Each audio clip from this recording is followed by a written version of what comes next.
Good Saturday evening, everyone. We're going to try to wrap this thing up tonight. You all, Yep. the ancient one will be joining us here in a second. Y'all have to forgive me. I'm still recovering from whatever freaking bug it was I had, and this weather is not helping. Hexy can't get on the golf course. He's not a happy boy. So, I couldn't get on the golf course today. So, I think what we're going to do tonight is I think Alan's going to just finish it up with Mark, and I'll try to watch comments and see if we can't. What do we got to do? Keep him 4 hexes away from that damn. Yeah, we got to keep him away down here from everything. Wait a minute, let me turn this on. Where's the link? There we go. Sure. So Greg, Joe, Paul, Toll, Slobby. I know Chuck's in here, no doubt. Oh yeah, Chuck was the first one. Chuck was right there when I got in here, so that's good. So yeah, hey everybody, welcome. Well, while we're waiting here for Mark, I know he's getting here because I see him joining Vassal here, and give you the introduction of where we left off. So we're under the last turn. Had the big turn last turn, where we had a bunch of attacks down here in the southern area here. That's where we got Lee over here, and I forget where's Grant. Thought he was around here someplace. No, he's back up here. Yeah, he's back up here. But we're probably going to get some more attacks in through the south here. We, from the Confederate side, where's the eliminated track? There we go. So good bit of elimination here. Kershaw, a couple of Kershaw brigade divisions and detachment, as well as one of Bernie's are out. So he's leading us 7-3 at the moment in terms of the victory point conditions here. And yeah, every unit that's eliminated here on out every unit that's going to be blown, I should say, is going to be eliminated from here on out. So it's right down to the end with everything here. So yeah, that's where we're at. I mean, hopefully we can get something interesting going here. I'm trying to figure out if I can dash around and capture one of these bridges, but I think that's a stretch. Yep. Casca, the maps alone are worth opening the box and looking at. Yeah, especially Army of Potomac, with just stretching all the way from Fredericksburg to Richmond and down the peninsula there. So they are very nice. They are very nice indeed. Oh man. Indeed. So yeah, Jeff, I saw you finished off your Ancients. The first one, I'm already into the second one now. You're into the second one now? Yeah. Yep, already into it. Yeah, that was a close one with the first one there. What was it? The something Valley? I can't remember it now. Aragon Valley. Yeah, Aragon Valley. Definitely a good toe-to-toe fight. This next one here, though, is I had to backtrack because I want to, at least I'm going to play him, try to play him in some kind of chronological order. So I had to backtrack all the way to 480 BC and play one of the Syracusans against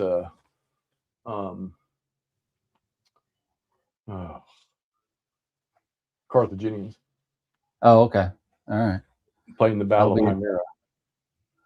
That'll be interesting to see when it comes out. Oh, I like that. Heximus Maximus. There you go. Oh, good. There we go. Man. Let's see. Let me see if I can message Mark here on Vassal.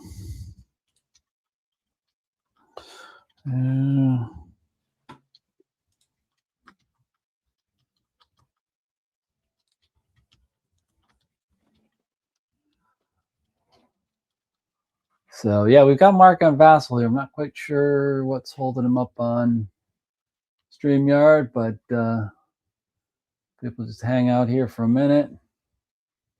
We can hopefully get this thing started, or ended, I should say. Not started. We've already started it. Ending it now.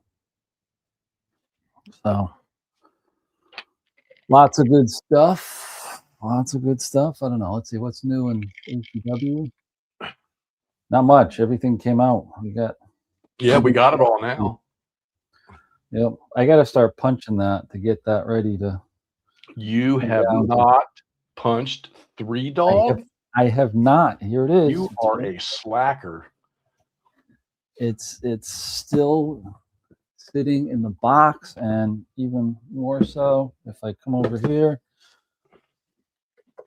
It's still in pristine condition. And where are they? There they are at the bottom. Look at that. All still unpunched.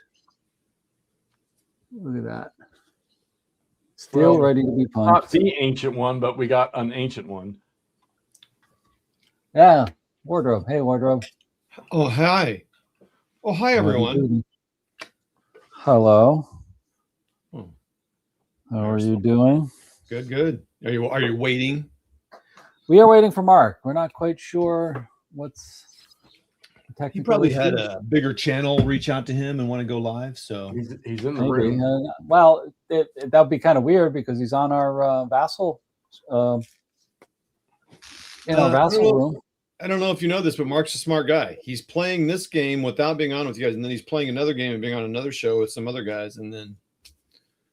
Oh, there we go. He can multitask. There we go. Yeah. So, what are you guys finishing a scenario, or are you starting a new one?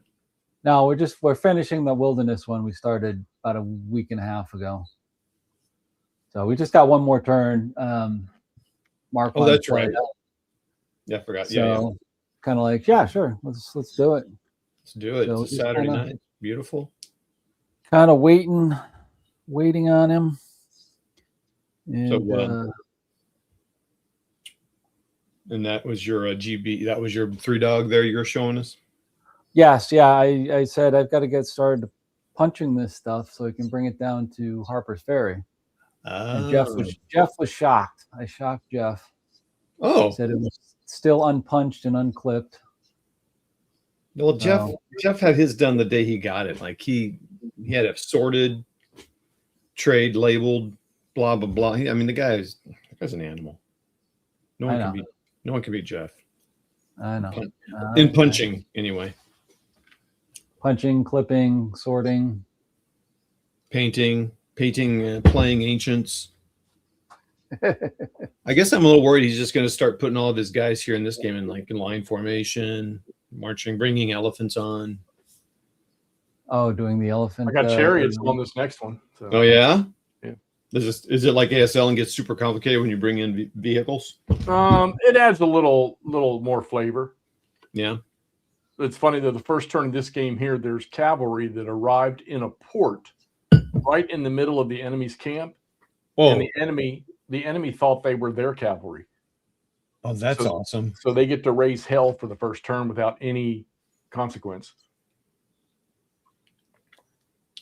That's kind of fun. Yeah. I didn't know this. I read that newsletter from GMT. I didn't see the Battle for the Ozarks in there. You better resend him the link again, Alan. Oh, because okay. Yeah. Oh yeah, because he says I'm waiting in StreamYard. Waiting for what? Waiting for what? In here. He got a different link probably. No, I sent them the invite link. So let me go do it again. Hold on. Yeah, Casca, they're really, really nice. Chariot bypass. Yep. Well, I haven't got to that yet, but there's only, I think there's 3 chariot units in this one. So, but the freaking Syracusans are nothing but 2 hex heavy infantry. Every one of them. And Ross, that game's not pre-order yet, is it? I guess I can go look. I wonder if I should buy it before I sell on my ACW. I don't know. Because like I say, well, I mean, maybe I should buy it, and I'll buy it, and then you sell all your stuff, knowing that I'll probably sell mine. So, and you can. Yeah, I should sell it to you $50 a box, so you can give it to Noble Knight for $25. Yep. And then when you're ready for it, I can buy it from Noble Knight for $105. Yeah, this is perfect. I think we got it. I think we have a plan. We got a plan. Let's go. Mark's trying to get on somebody else's StreamYard. It says I'm backstage. No, I just sent them the link. You're not in ours, Mark. We no see you. He probably wrong link. I sent him the link again. It's the same one from the invite. I don't know why he don't turn his Facebook on. Turn your Facebook on, Mark.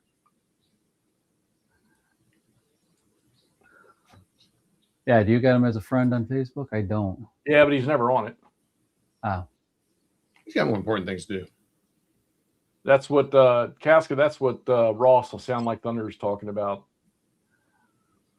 The Ozark stuff with P Ridge and some other ones. P Ridge, Wilson's Creek, Belmont. I did not see that. I'm looking for it now. No, it's not there yet. It's coming. No, I know. I was looking for it. I was looking for it in the newsletter. I just didn't see it in the newsletter. Yeah. I saw the Combat Commander solo thing that stood out to me, and also why you're playing freaking OST now. I'm not playing anything. Well, it looks to me like something's on the table behind you. Oh, that is true. While we're doing this stream, actually, it's kind of funny. The video will be coming out. This is mainly for Mini Warmut because he said, you guys never play miniatures. So Rory and I played a bolt action game on that table on Thursday. The Barrel of Guns. He only shows up when you're on here.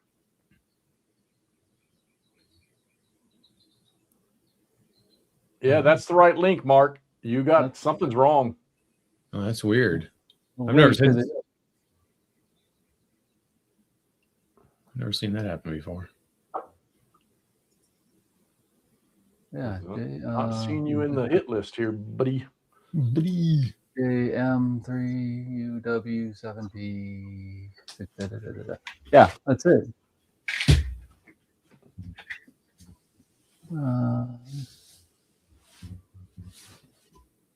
Oh man. Okay, then. And I'll know what I'll be doing while you guys are playing. I'll comment on stuff. If you guys actually, I'm still not completely healed, so I'm just gonna sit here and observe. Mark, click on the full link there. You're in StreamYard because obviously you're on the channel on the chat. So just click in the link that I sent you. I don't get everybody. This is StreamYard support. This is how you this is the behind the scenes at how it's done here at this exactly channel. This very high budget. That War Galley is not something I'd ever get, but it seems like that would be of interest to some people in here.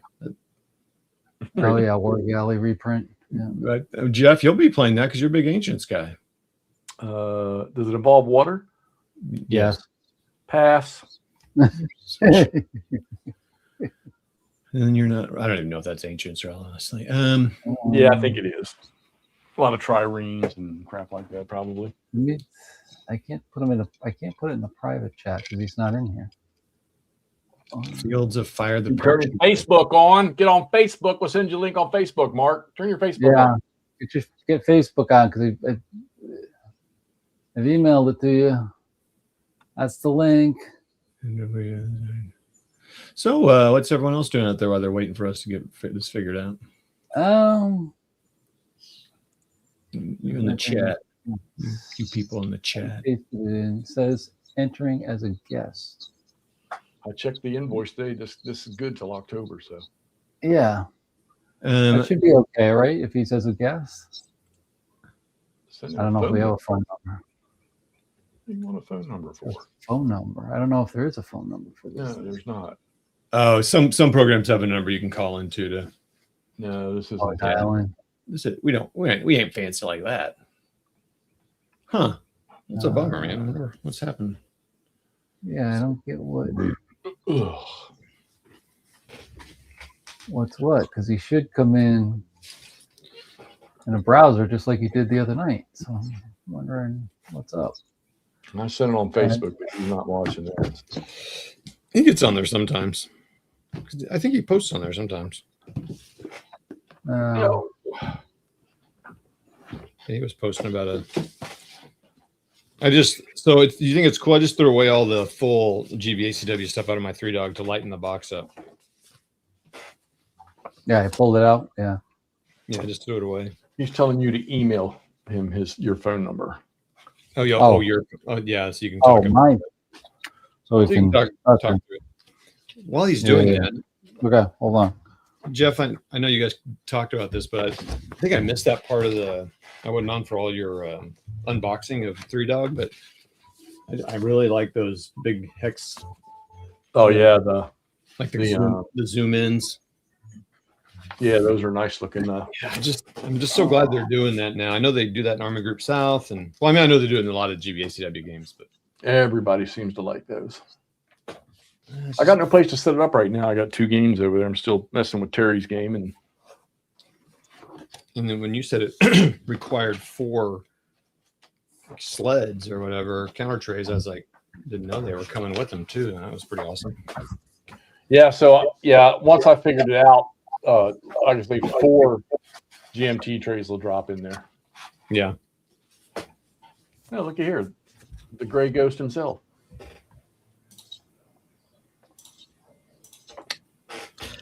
Well. I should have got dressed up for this occasion. I didn't know you were coming. I mean, oh wait, well, you're just wearing a t-shirt too. Are your sleeves cut off yet? No, but I got a big stain in the middle of this. See it? Oh yeah.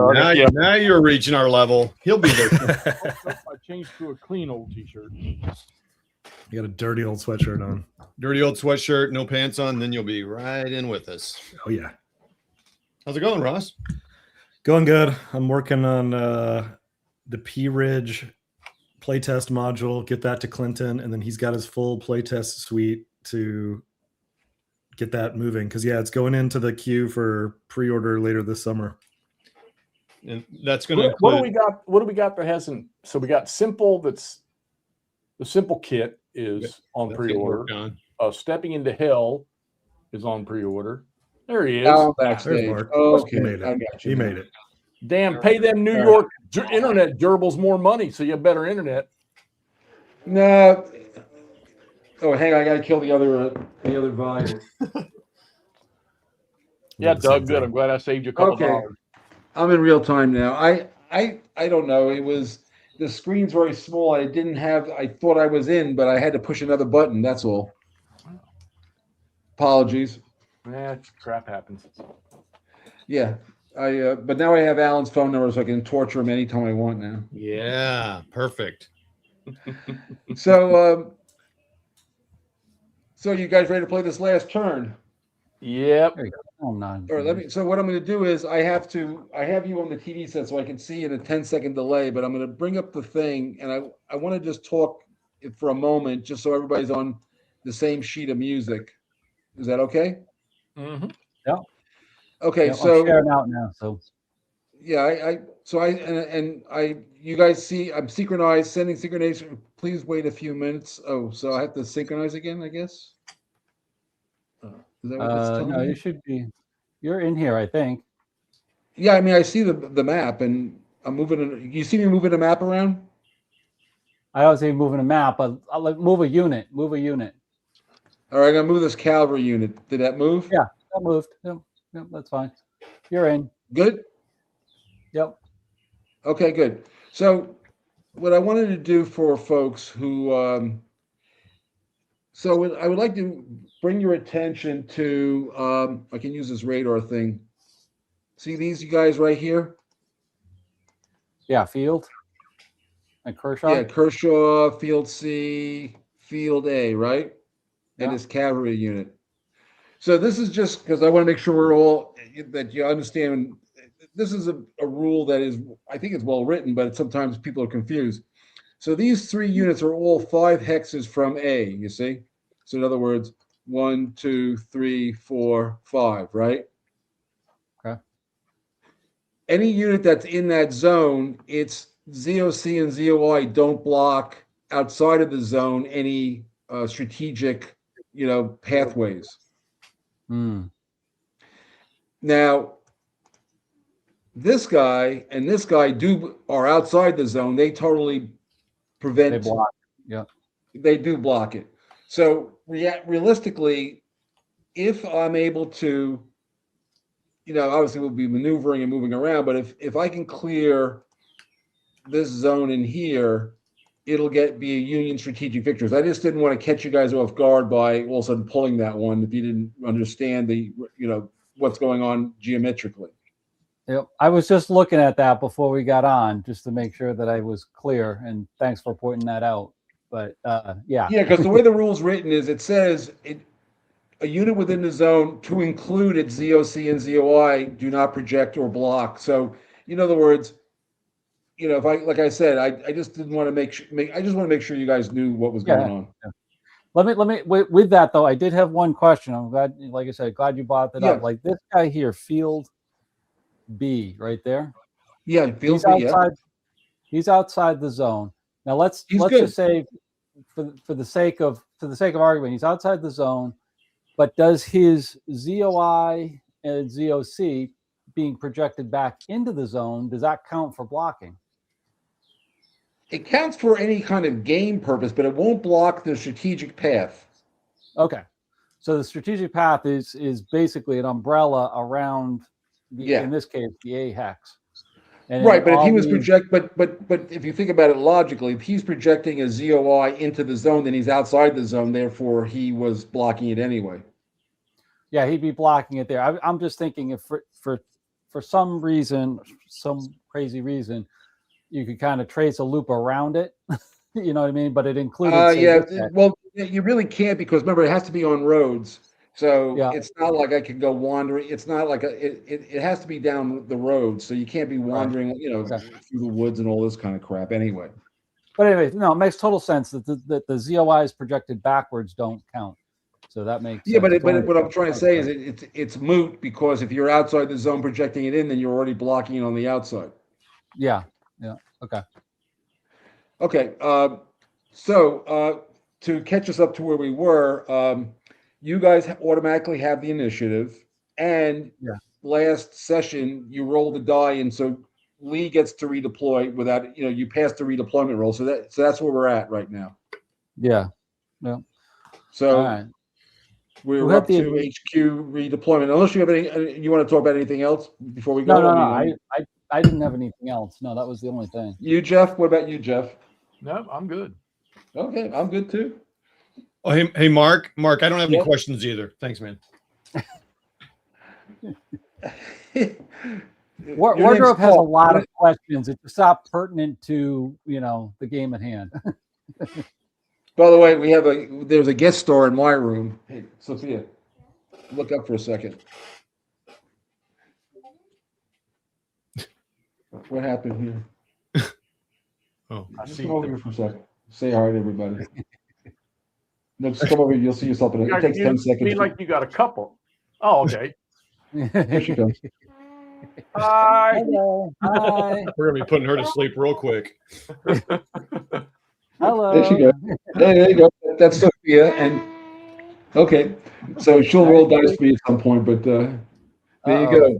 So I got like I said, I got a full house here, and we're in the back room where the other kids are all sleeping somewhere else. And I got all the doors closed. So she's the older one, so she's up she'll be up. She's on her iPad over there. I don't know, inventing, redrawing characters for her video game. So she's plenty busy. Cool. Okay. Very cool. So over to you guys to deploy your HQ. I'm going to move him one, Alan. Yeah, I was going to say, just to keep them. Yeah, I think that's good. You like that? Yep. Okay, I already know where I'm putting mine, so I looked at this already. Let me see. I flip. Yeah, there we go. And he goes to what hex am I sending to? Okay.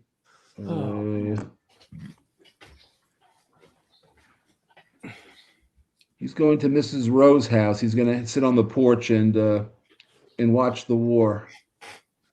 And whittle. Whittle. He's going to whittle on that porch right there. Chew on a cigar. Yeah, I actually want to try. How do you put the little? Oh, you do it on the. I just want to see how it looks. If it's doing it correctly. Show command radius. Okay. 1, 2, 3, 4, 5. Okay, that is being done correctly. Good. Yeah. Yeah, that's fine. 1, 2, 3, 4, 5. Yep, that'll do her. What did Kibler do to them? What map change was there that Charles Kibler did? Oh, well, no, he didn't do a map change. What it is that the original Vassal set was done with a earlier, one of the playtests for, like not the ultimate, like a penultimate version of the game. And so what was clearly missing was Right one of the here. most important hexes in the game is this one. Yeah, it was missing Laurel Hill. I don't know why. Like I said, I don't remember. Joel made this long ago, and I just never looked at it. I just didn't think that. I thought he had the latest. Maybe Charlie sent him like one version, sent them the wrong version. Who the hell knows? But Alan caught it, so now it's all up to snuff now. Yeah, and it's particularly important for the Spotsylvania scenario, not so much for us, but Yeah, it had no effect on this game because the terrain around here hasn't changed since forever. But that Laurel Hill might have been. I don't know. The other thing is he might have had it on another layer of a map that he sent them, like didn't send all the layers. Who the hell knows? Oh yeah. Anyway, Yep. it's correct now. That's all that matters. Okay, so there we go. So let's just go through the sequence of play here. Yeah, detachment. So we've redeployed. Do you guys want to put a detachment? Well, you don't have a detachment. I killed the only one you had. Yep. I don't have anything to recall. There's no off-map movement. It's formation determination first. And let me see. So I've got one here. I've got one here, though that guy's in the woods, so as soon as he moves, he's going to change formation anyway. No. These guys back here are okay. Oh, these guys will flip. This guy back here. Yeah, there's back there. And now for you guys, you might have one or two. I don't know. I haven't looked carefully. None of those guys down in the bottom are eligible. No, there's only a couple. It was just Fitzy. Yeah, just a cab up there. Yeah. And Anderson B. flipped over. That looks right. Okay, so now we're into disengagement. You guys go first. Are you going to disengage anybody? Ooh. We want to disengage. What looks interesting? Anything? Yeah, well, one of the main reasons why I went through that whole thing is the guy you do not want to disengage is Field B. Yeah. These guys. That was why I went through that whole dissertation, so to make sure you didn't think to do that. Yep. Well, I mean, down there, I don't think there's anybody who want to disengage. I'm just kind of looking up to see. To the north, there's not much we can do because they're in good positions. I don't think there's any disengagement. All right. Jeff, any thoughts? Or I just tell me when you're I say good with that. We can't disengage because we need to keep him in check right where he's at. Yeah. Yep. I agree. Okay. Sounds right, good. So I have 3 disengagements, which I am going to take. Yeah. So I'll give you a heads up. It's going to alt. How's this work? Oh, there. This one's going to disengage, and he's going to go 3 back to 2. No, he's going to go back 3 to here. Okay, that's 1. Yep. And the next one, it's written down. I have a little map actually. I'm playing from. Where is this guy? I'm looking for. He's for oh, here he is. So we're gonna 1, 2, 3. That's my second one. Okay. And my third one is 1, 2, 3. Okay, I'm done with my disengagements. Good. So now we're up to. I don't think you guys weren't. I don't think anybody was constructing any field works, right? No field works. No, you just have the one up there, and it's already constructed. Yeah, and it's already constructed. So then you guys have the first move. Okay. Movement. Interesting. Interesting here. So he's disengaged.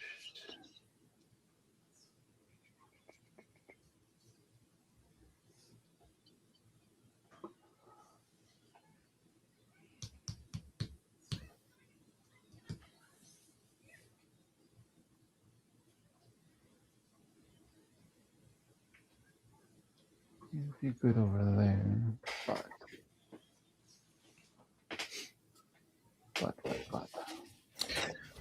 Mark, I saw you're going to be teaching this or demoing it in Minneapolis in July. Oh yeah. Are you going to be there? Yeah, I'm going to come up. Well, then come on by and play. You're going to have all the maps set out? You're going to have a mile of maps on the table? So a mile is an exaggeration. It's Todd speaking, right? Because I can't see your face. No, that was Ross. That's the That was smart Ross. Oh, Ross said that. Ross, yeah, you're on a TV over there on a 10-second delay, so I can't tell. I'm looking at another screen. The answer is I've asked for 2 6-foot tables, which will let me set up the all the maps. And what I'm going to try to do what Alan was at GMT East. I set all the maps up, and I start one scenario in one end. I start another scenario at the other end, and start another scenario in the middle. So we get 3 scenarios going simultaneously, but you get to see all the maps. Yeah, that's cool. All right. All right, I'm going to take for sure. Johnson B up here. Is going to move down to there. Okay. Right, you have to move in closer to your your HQ, right? Yep. Okay, so let me see. Oh, I didn't mean to move that guy. That was not my intention. Okay, so let's see how we're going to do this. I'm just going to put on Grant's command raise just so I can keep track of what's going on here.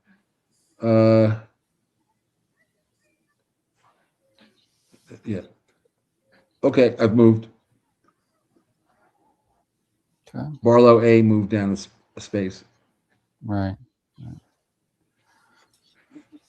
Whose screen are we seeing? Alan's? Mine, yeah. Okay. Yeah. I'm synchronized to Alan in the Vassal room. Yeah, all right. Just hit the radar signal when you're moving a piece, just so I can keep track. Oh of yeah, it. yeah. I'll give you a flash of the piece here. So Trying to think what to be next here.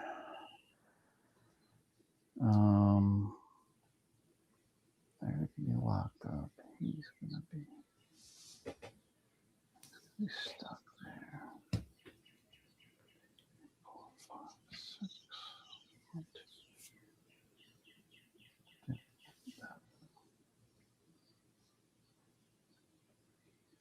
2. One of that. So leave him there. Gonna leave him there.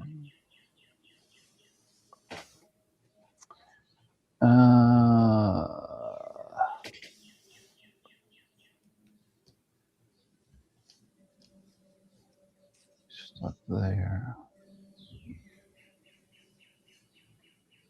It's got to be on the road. And just for the record, I'm not going for a.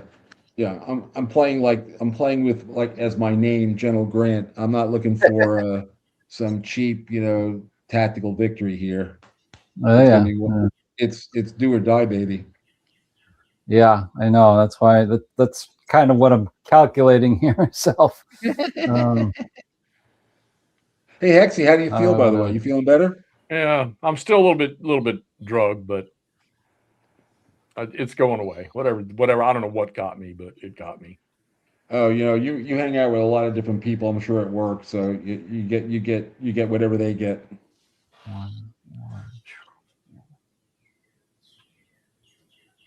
That's why you'll notice I'm letting Alan handle everything in my sector right now.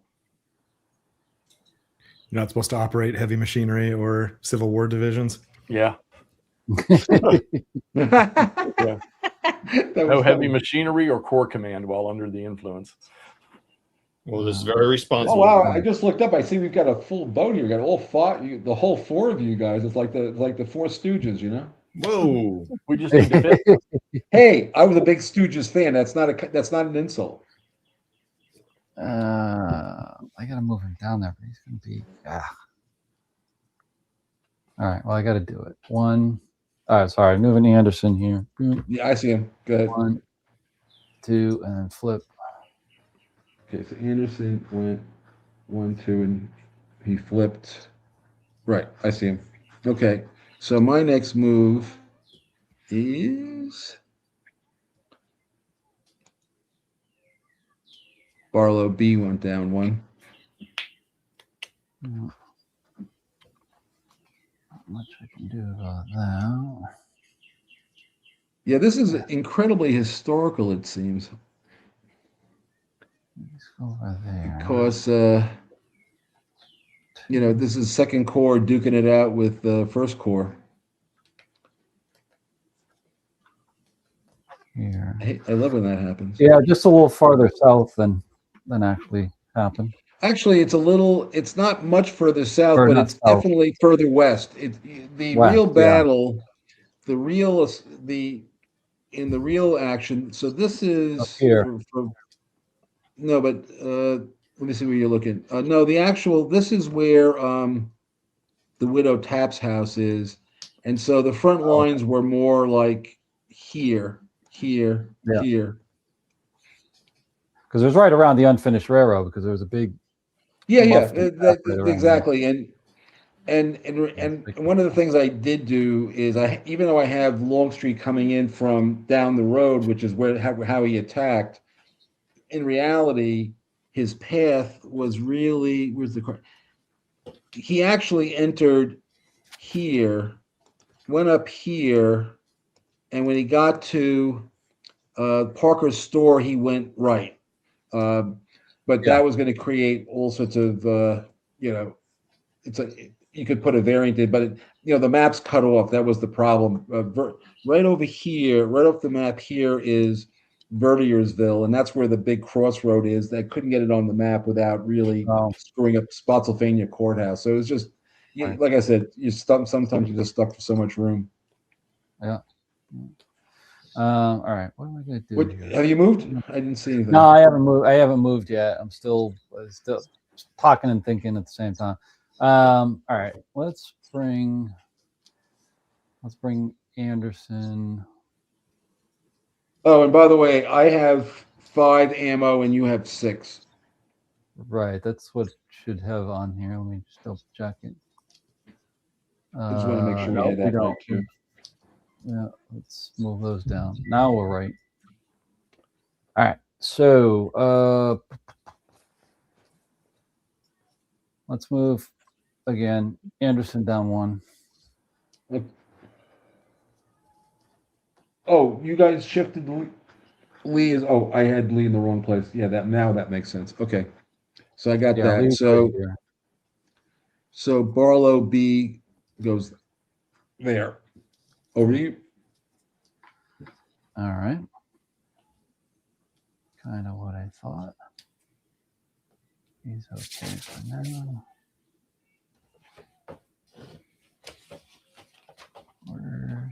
And for what it's worth, remember when HQs of 2 or 3 stars are showing, whether you use the HQ or not, pursuit, if possible, is up to 2 hexes. Oh, after a successful attack? Well, you don't pursue after an unsuccessful attack. True. But yes, I was just being a jerk. But yes, you're correct. Only if you win the battle. We approve of that behavior here. Okay, well, That's okay. That's okay. This is. I got a 9-year-old here. I got to show respect, Yeah, well, that should end right now. Actually, she's been writing songs and using GarageBand to make to record her first. She writes songs and she does all sorts of cool stuff. I mean, it's amazing what they do with this stuff. Okay, that's going to move there. So who was that? That was Johnson A. Moving adjacent to those other guys. 2009. Got it.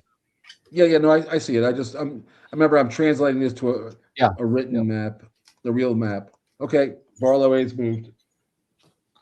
That's what I thought was going to happen. Well, I So wasn't trying to be. I'm attacking you. What do you, what did you think was gonna? Remember, you always talk about yeah. how much this game is all about maneuver. Not right Yeah. now. No, well, I know where you're going. So Yeah, of Johnson course. A Now move. Johnson B. Okay, Johnson B. moved, closed in on Johnson A. Yeah, Johnson A moved next to Johnson B. Yeah, I see him. I see him. Okay, so this guy now goes here. Okay. And now he'll go here. Okay, so now I got to see where Grant's. Or actually, no, I can't do that. Wait a minute. He's got to go. He's got to over go. Well, this I don't know way. where. As long remember, once you're inside his 1, 2, 3, 4. Well, he's inside his command range now. Is he? Wait a minute. Yeah, I think Oh so. yeah, he was. Okay, so he can go that way. Okay. All right. So he is. Wait, he's adjacent to Robinson, Robinson A. A. Yeah, yeah, that was a legal move. That was totally cool. Now, Hef A and B. Oh, that was Johnson A who moved, not Johnson B. No, Johnson B is still back to Yeah. the. So, oh, so you moved him up twice. Okay, wait. Let me just. Okay, Yeah. Okay, I'm just making sure I got this correct. Oh, so Johnson B is actually. Yeah, he's like that in that line. Okay, I'm good. Okay, so now I want to make sure I get this right. Okay.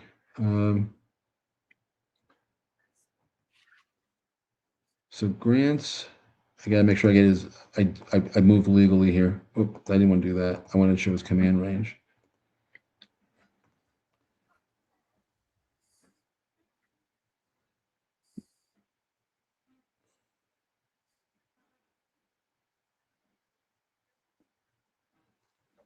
Where's the other ninth core guy? Okay.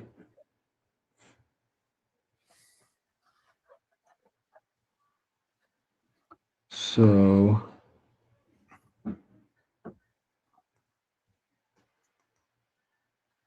he's within he's still within command range and all that good stuff. Yeah. He's flipping. Okay. Yep, he flipped because he's now within 2 of a bunch of people. Yeah. All right. Johnson B is now coming down here. No, Johnson B is Johnson B one next to Johnson Yeah, he was up here. A. Oh, he's B. And he went down to there. Oh, I see. It's like a little curvy thing now going on. Yeah. But where's Johnson A also? Oh, I see. Oh, you know what it is? He's underneath the blue. Oh, It looks like the he's radius. blue, but it's your. That was what's confusing me. The zone thing was making him look blue. Oh God, that's sad. Okay, so Potter is going to go here. Ah, okay. Hmm.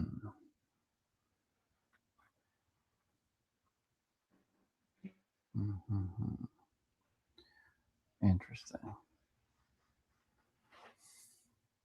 That's okay. Yeah, Potter was my hero of as you saw from the analysis. He's the hero. Yeah, I know. Yeah. That was really funny. That one of my it means a regular unit is not a good or a bad unit. He just was the hero. Right. Those are all.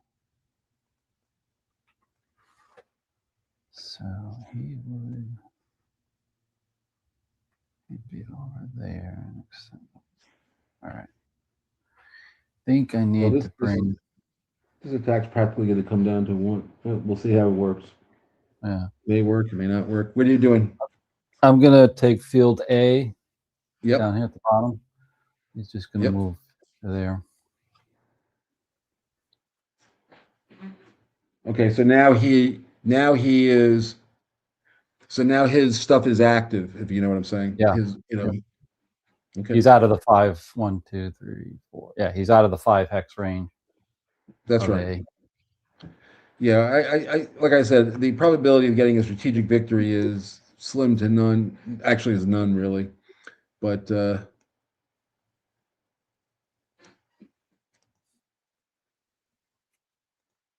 he's moving closer towards Grant, so it's okay. Yep. How do I want to play this? Actually, I think I want to take Anderson. No, not quite yet. Grant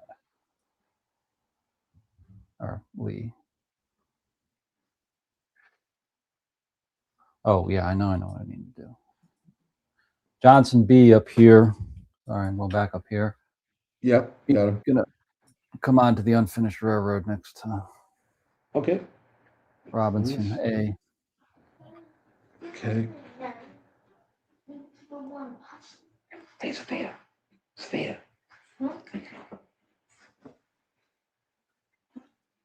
Okay, he goes here. Whoop, that jumped. He goes there. Okay.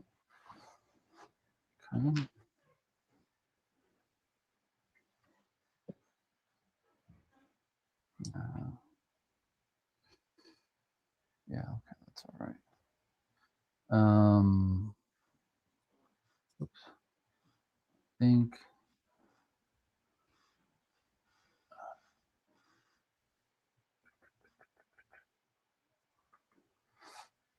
I can't get. Actually, we'll take Heath A up here. And he'll move Hefe, yeah, go ahead. into there. Okay, close it in there. Cool. Okay.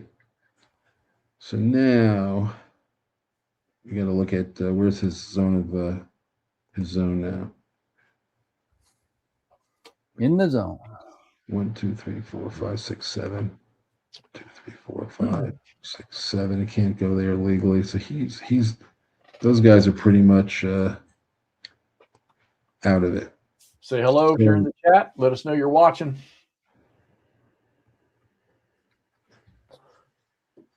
Oh, hang on.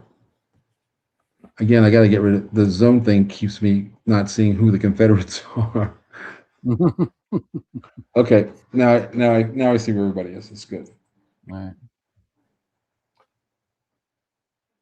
Is it my move? Sorry. Yes, sir. Okay. Can't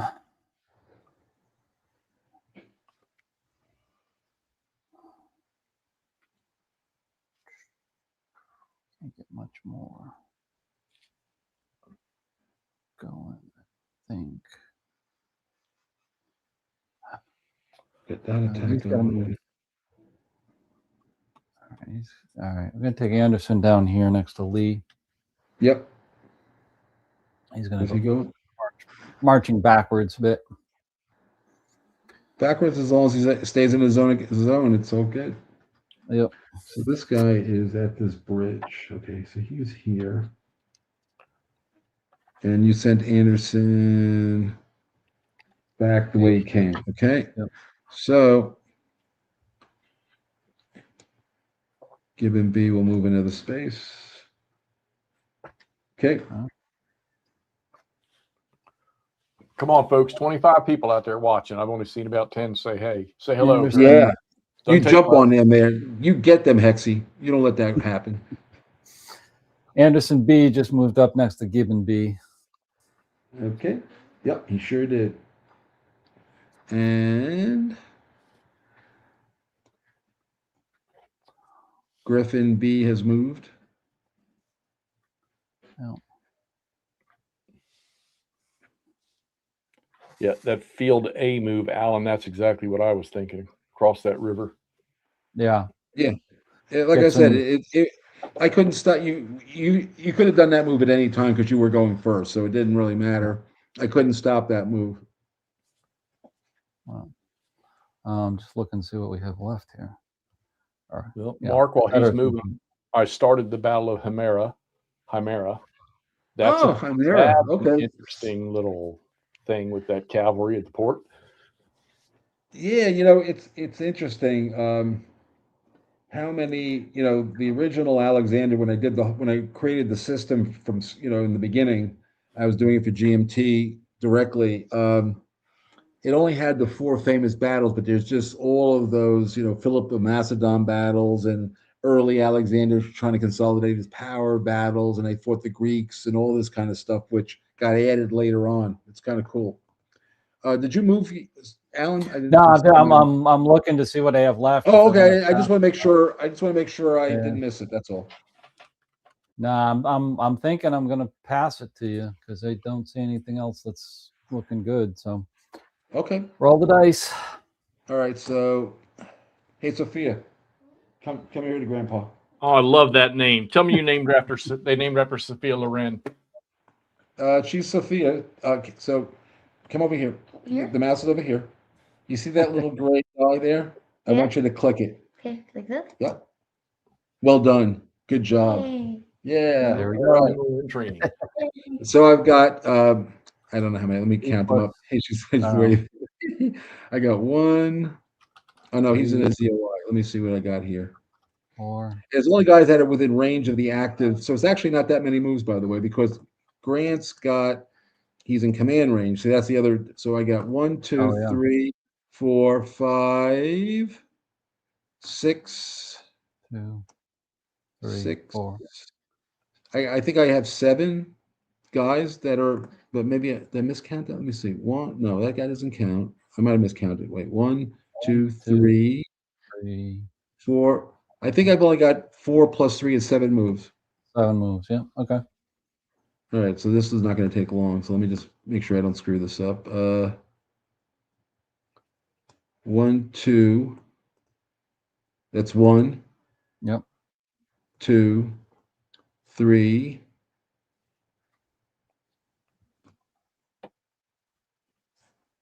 3.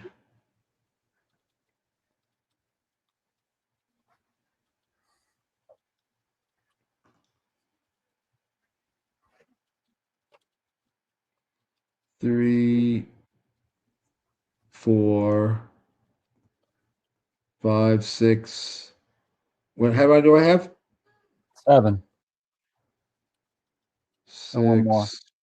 Yeah, I'm not going to be able to do much with this one. 7. I don't want to block anybody's retreat route. Okay, so we're up to combat, my friend. You go first. All right. Get rid of the radius. So we'll start over here with Johnson A. Yep. And he will go against. No, I got to do it this way. Let's turn him. There we go. Robinson A. Okay, so we let me get that. Yeah, right click for your. Oh, right. I got a right click for my support. Thanks for reminding me. Oh wait, you'll have to show me the trick to. I couldn't figure out how to chat in this window here. Oh, there's a box right here. This box right here that you can just type. See how I'm typing? What box? Like that's what I couldn't find. What box? Oh, it's. Let me highlight it. Come on.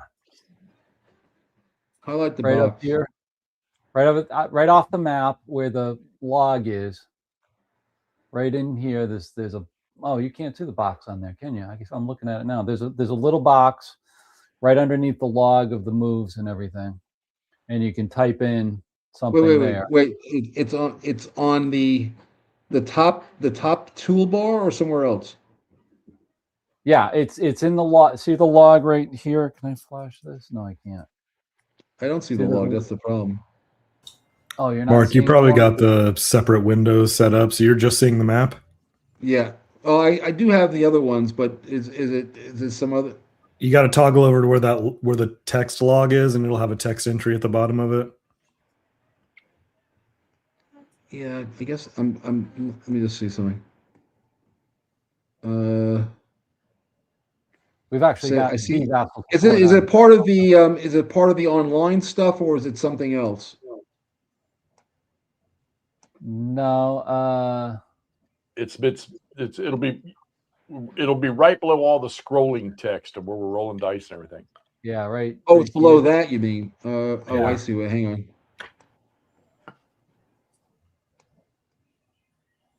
Don't worry about it. Okay, so let me see what I'm going to do here. So you guys are coming in with you got a 2. You're probably throwing artillery. So you got 2, 3, 4, 5, 6, 7, 8, 9. You're going to hit me with 9 versus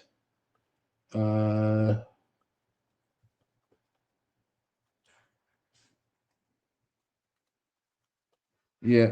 Okay, I got my decision. Go ahead. I've made All my right, choice.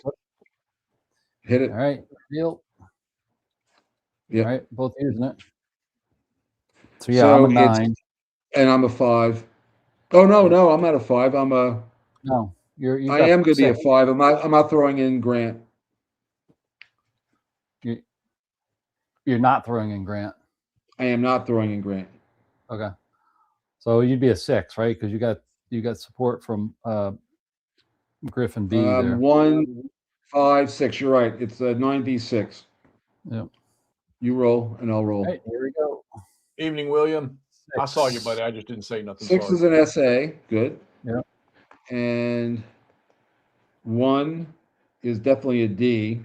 So an D. SA versus a D is defender blown. You got yourself some victory points there, boy. There you go. That's what I was looking for. Blown. That might have been it right there. Okay, and you can't advance. Yeah, I can't advance. Did you win us something? He did. I did. I just knocked out Robinson A from him. We got 3 more Great. points. And I'm glad I didn't throw in Grant because it wouldn't have made a difference. All right. So here's my attack.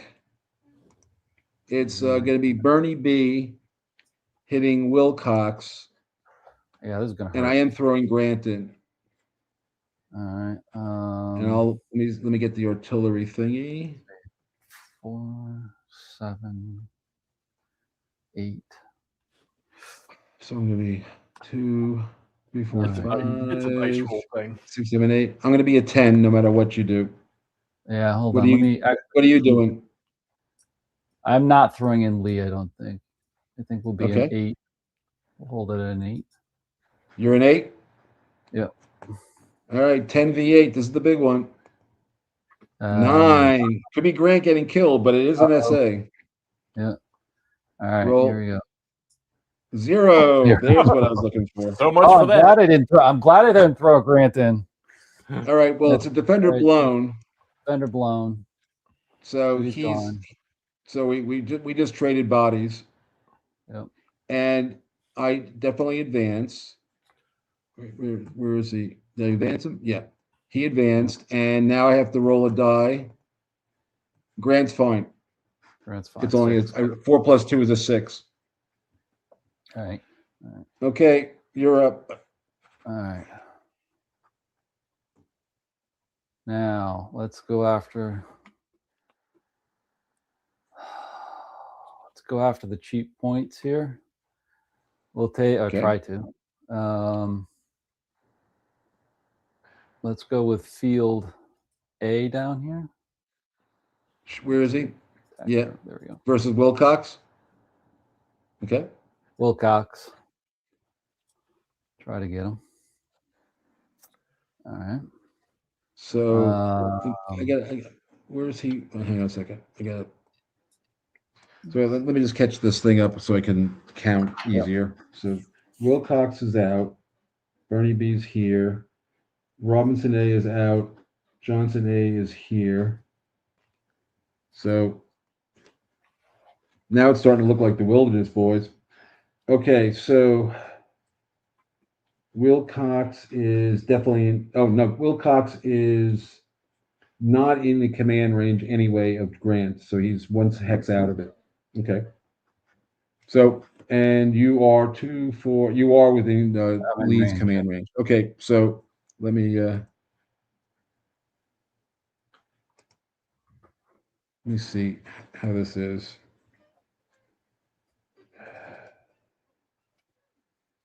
You 1, 2, 1. Okay, hang on. So, okay, reveal. So we're using artillery. Let me knock those down. All right, so I've got 1, 3 for quality. Artillery makes a 6. I'm a 6 again. Yeah, I'm a 6. And you're a what? I'm going to throw Lee in on this one to make him 8. Okay, so 10 versus 6. Go ahead, roll. 2 on a 10. Well, you're lucky. Well, 2 would have, even with the 9, it would have been. You got an A. Yeah. All right, so I'm on a 6 column. So I need a big roll here. That wasn't it. Ooh. A versus D, but it's a defender retreat, which is fine. Yeah, you're fine. You're in the open, so you don't have to. 1, 2, 3, and you're going to advance into there. And yeah, you get that off. Okay.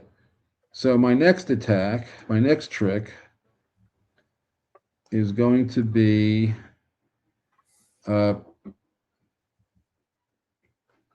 Bernie is hitting the other part of Wilk. Let me see what I'm going to do here.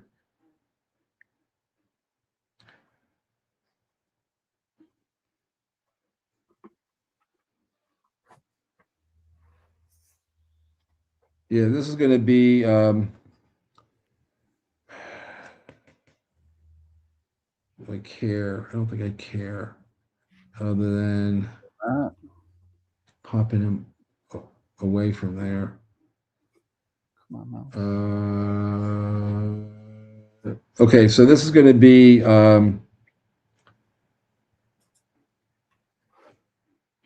Bernie B versus Wilcox A. So that's over here. Yeah, it's that guy right there. Yeah. Yeah. So put the arrow in there. I don't. Yeah. Oh yeah. So you connect those. Okay. Let's move that arrow so it's off my piece so I can get to.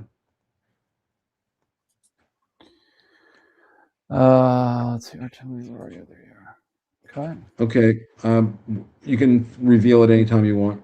Yep. Alrighty. Yeah, I figured everybody's going in, and I am going to throw Grant in again. Let's see. What am I here? 1, 5, 7. No, 8. 1, 5, 8. Support is 9. No, I'll hold Lee off. So it's a 10 versus a 9. 10, 9. Yeah. There it is again. There we go. I need a 9. 7. So it's SASA. Attack or retreat, but you're in the woods, so you got to roll the blown die. That's artillery support. Hold on. Take your time. Retreat. You got away with it. And now I'm going to roll for Grant. Grant takes a hit. Oh, he's very healthy. The opposite of being hit. He's a 0. I thought you said it was attacker retreat. That was attacker retreat, Mark. Oh, it's attacker retreat. Oh, you got to roll. Good for me. Thanks. Anyway, 1, 2, and Grant died. 3. You're up. Okay, well, hold on, back up. Don't you have to roll for blown? He blew it. He rolled it for me, so it was fine. I thought he was rolling. It doesn't matter. It was rolled. All right. And did Grant die? No, I rolled a 0 for Grant. All right. So he's giving it his all, though. 2 9s in a row. It's as good as it's going to get. Yeah. All right. So back over here, I'm going to go with field A once again. Okay. And he's going to go up against Stevenson A this time. Okay. Let's see. Wait a minute. Did we move down the? Yeah, I did. Okay. Yeah. All right. So, Mikey, how you doing, buddy? Meandering Mike. Good to see you, buddy. My artillery. Oops, not over there. Let's move it over there. Nord, you're just mad because we won't let Pennsylvanians move into the state. Okay, you can reveal anytime. I'm sorry, Nord. Alan had to get a visa to come to Harper's Ferry in June. Hey, remind me, when's that happening in June? When is that again? Second week, starting the 5th. All right, so 3, 6.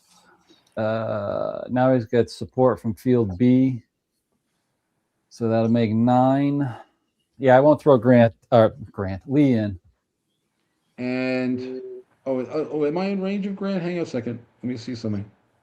That might be important to me. Let me see something before I make a choice here. Yeah. Show command radius. Yeah, I think you are. He is in Grant's. Okay, so hang on. 4 max. Okay, make your artillery choice. I am going to throw Grant in. You are going to throw Grant in. Okay. Yep. I am. All set. Okay. Reveal. Oh wait, Yep. that's not what I picked. I flipped it. You flipped I it? had no support. I don't know why. I put it Okay. no support, and when you revealed it, it flipped it to support. Oh, okay. That's strange. Well, anyway, All right, I'm a 5. let me move this down. We're now down to 1 each. Yeah, so I should. No. Yes, we're down to 1 each. I should be at a 9. Yeah, I agree. And I'm a 5. Right. No, wait, a 1, 5. I'm a 5. That's all I am. I have nobody next to me.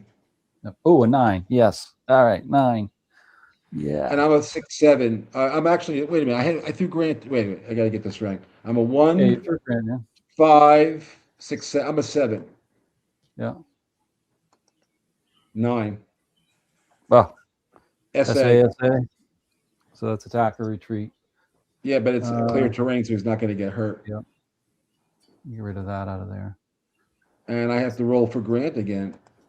Oh. Grant takes a bullet. Oh, he does. Oh. He does.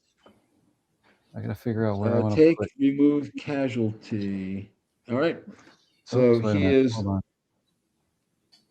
But I got to tell you, 3 9s in a row. That's pretty impressive performance. Right. So they'll just go back 1, 2. Yeah. 3. Okay. So. All right. Let's get rid of this. Oops. Oh yeah, get rid of those things. So now So the question is, do I have another attack? And the answer is, yeah, I got 1 more. Actually, I got 2 more. But anyway, so this guy, Barlow B is attacking Wilcox A. Okay, let's get an arrow on it for the audience. We each have 1 round of ammo left. Exactly. Okay, let me get my declaration. Reveal whenever. All right, reveal. All right. Oh, you went without it. So I went without it. Yep. All right, so I've got 2, 3, 4, 5, 6, 7, 8. 8 to 4, 5. 8 to 5. 5. Yes? I will throw in Lee, so that'll make 7. Okay. So you're throwing in late. Okay, so what, love? Good night, love you. Give me a kiss. All right. Love you. Good night. Sleep tight. Yeah. I will see you. Get me in the morning, okay? She is such a doll, that kid. I'm sorry. I have an 8, and you have a what? 7. 8, 7. All right, here comes my 8. Oh, There's another 9. Wow. 9. That's crazy. 3. On a 7. 7. A. Is A. So you have to roll the blown die. It's SA versus A is, defender retreats. You have to roll the blown die because you're in defensible terrain. Blown. All right, eliminated. Oh, you got another 20 minutes? Sweet. Okay, pal. And he advances. I got another 4 hours. Okay, get rid of all that. So now it's over to you guys. Yeah. So I'm out of ammo. Oh, that's interesting. And you have 1 shot. Right. Let's see. I gotta turn this off a second.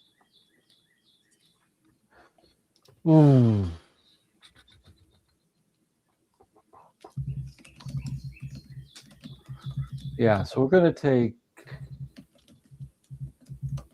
Anderson A. Who? Just Anderson A. highlight. Right I don't here. know where are you looking? Oh, okay. Right there. And he's going after who? Gibbon Gibbon B. B. Yeah. Okay, and he's in good terrain. Good terrain. Okay. Yeah. So you're good. I'm a 5. Yeah, you're gonna be a 5.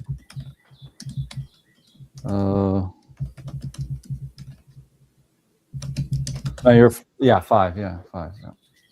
Yep. So I'm gonna be a. Do I want to throw my artillery? Let's see. 1, 2, 3, 4, 5. It makes 8.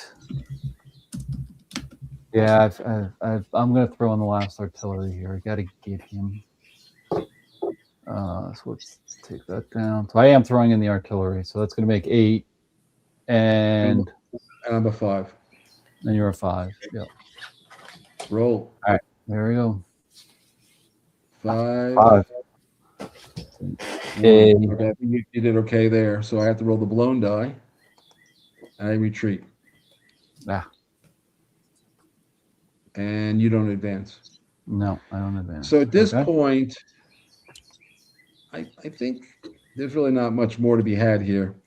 I'm gonna pass. So it's over to you. Right. You roll a die. Just roll a 10-sided die. We'll just see how many attacks you get, and we'll worry about it from there.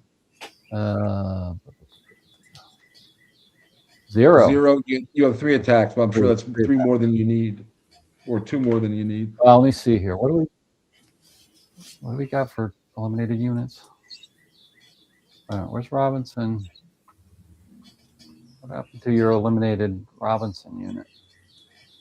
Probably this blown box. You see, at the moment. Oh, it's in the blown box. Yeah. Yeah. So I've lost 2 units, right, to your 4 units. 4 units and the detachment. Yeah. So it's 13 to 6, right? 36, 9. Yeah, 13 to 6. That's correct. Okay. All right. We got to find some good ones here. I got to go after Potter B, I think, right here. Okay. Defensible terrain. Yep. Across the river. Try to get him to even it up a little bit. There's no artillery, so I am 1, 2, supported with Kershaw. You're a 5. 5. Come on, I'm 5 unless you throw in Lee. I'm throwing in Lee for 7. So it's 7-5. All right, here we go. Ah. Oh. D. So I got an A and you got a D. So a D versus an A is an attack or retreat, but you got to roll the blown die. Well, no, you're in clear terrain. Oh no, you're in defensible. Now you're attacking across a river. River. Yep. Just did it right there. Horrible.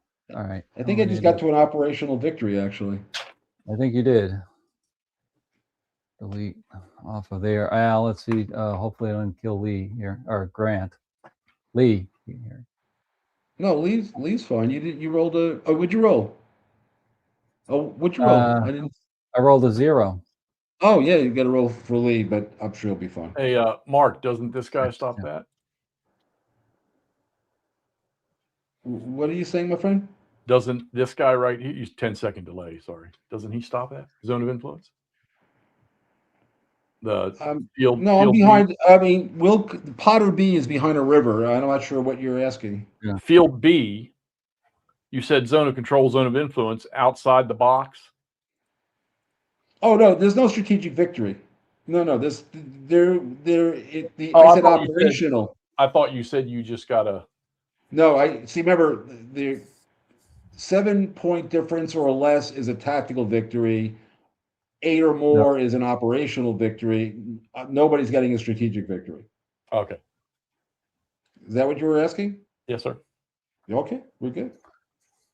All right, so let's see. 2 more attacks. Man, that stinks. So now you're up to 16 to 6, right? Yeah, at this point.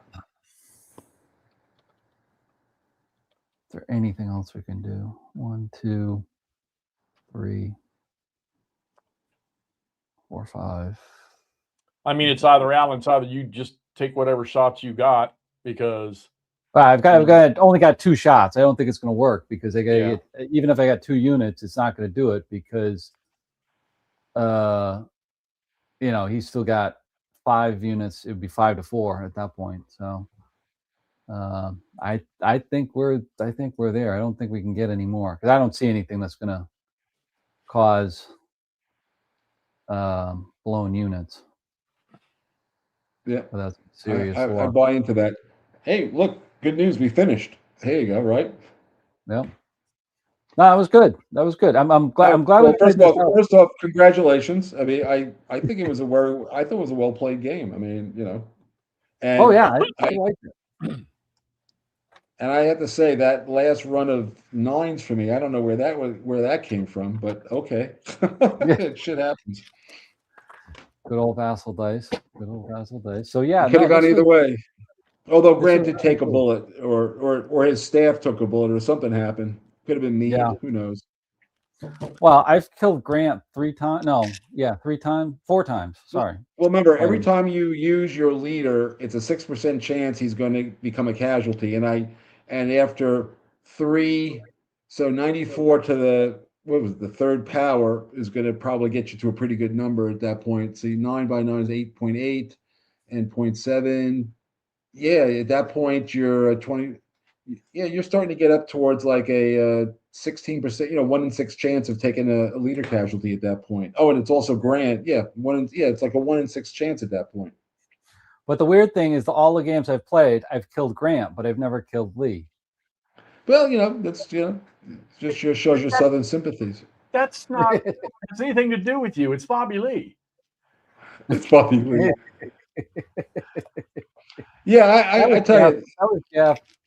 Let me get. I gotta tell you, every time I play this game, this particular scenario, which I have played many times, this one, I mean, they all had some similarities, but this one was definitely different than any of the other ones I've ever played.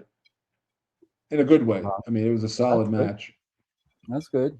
No, I'm really liking it, and keep playing it. Actually, I've got another guy who messaged me the other day, says he wants to play it. He's played it on Steam, but he hasn't played it face to face. So yeah, well, Steam. I mean, for all Steam is a lot of fun. Don't get me wrong, and it plays well. But if you're if you're one of those people who picks up on AI very well, you can find its vulnerabilities and exploit them.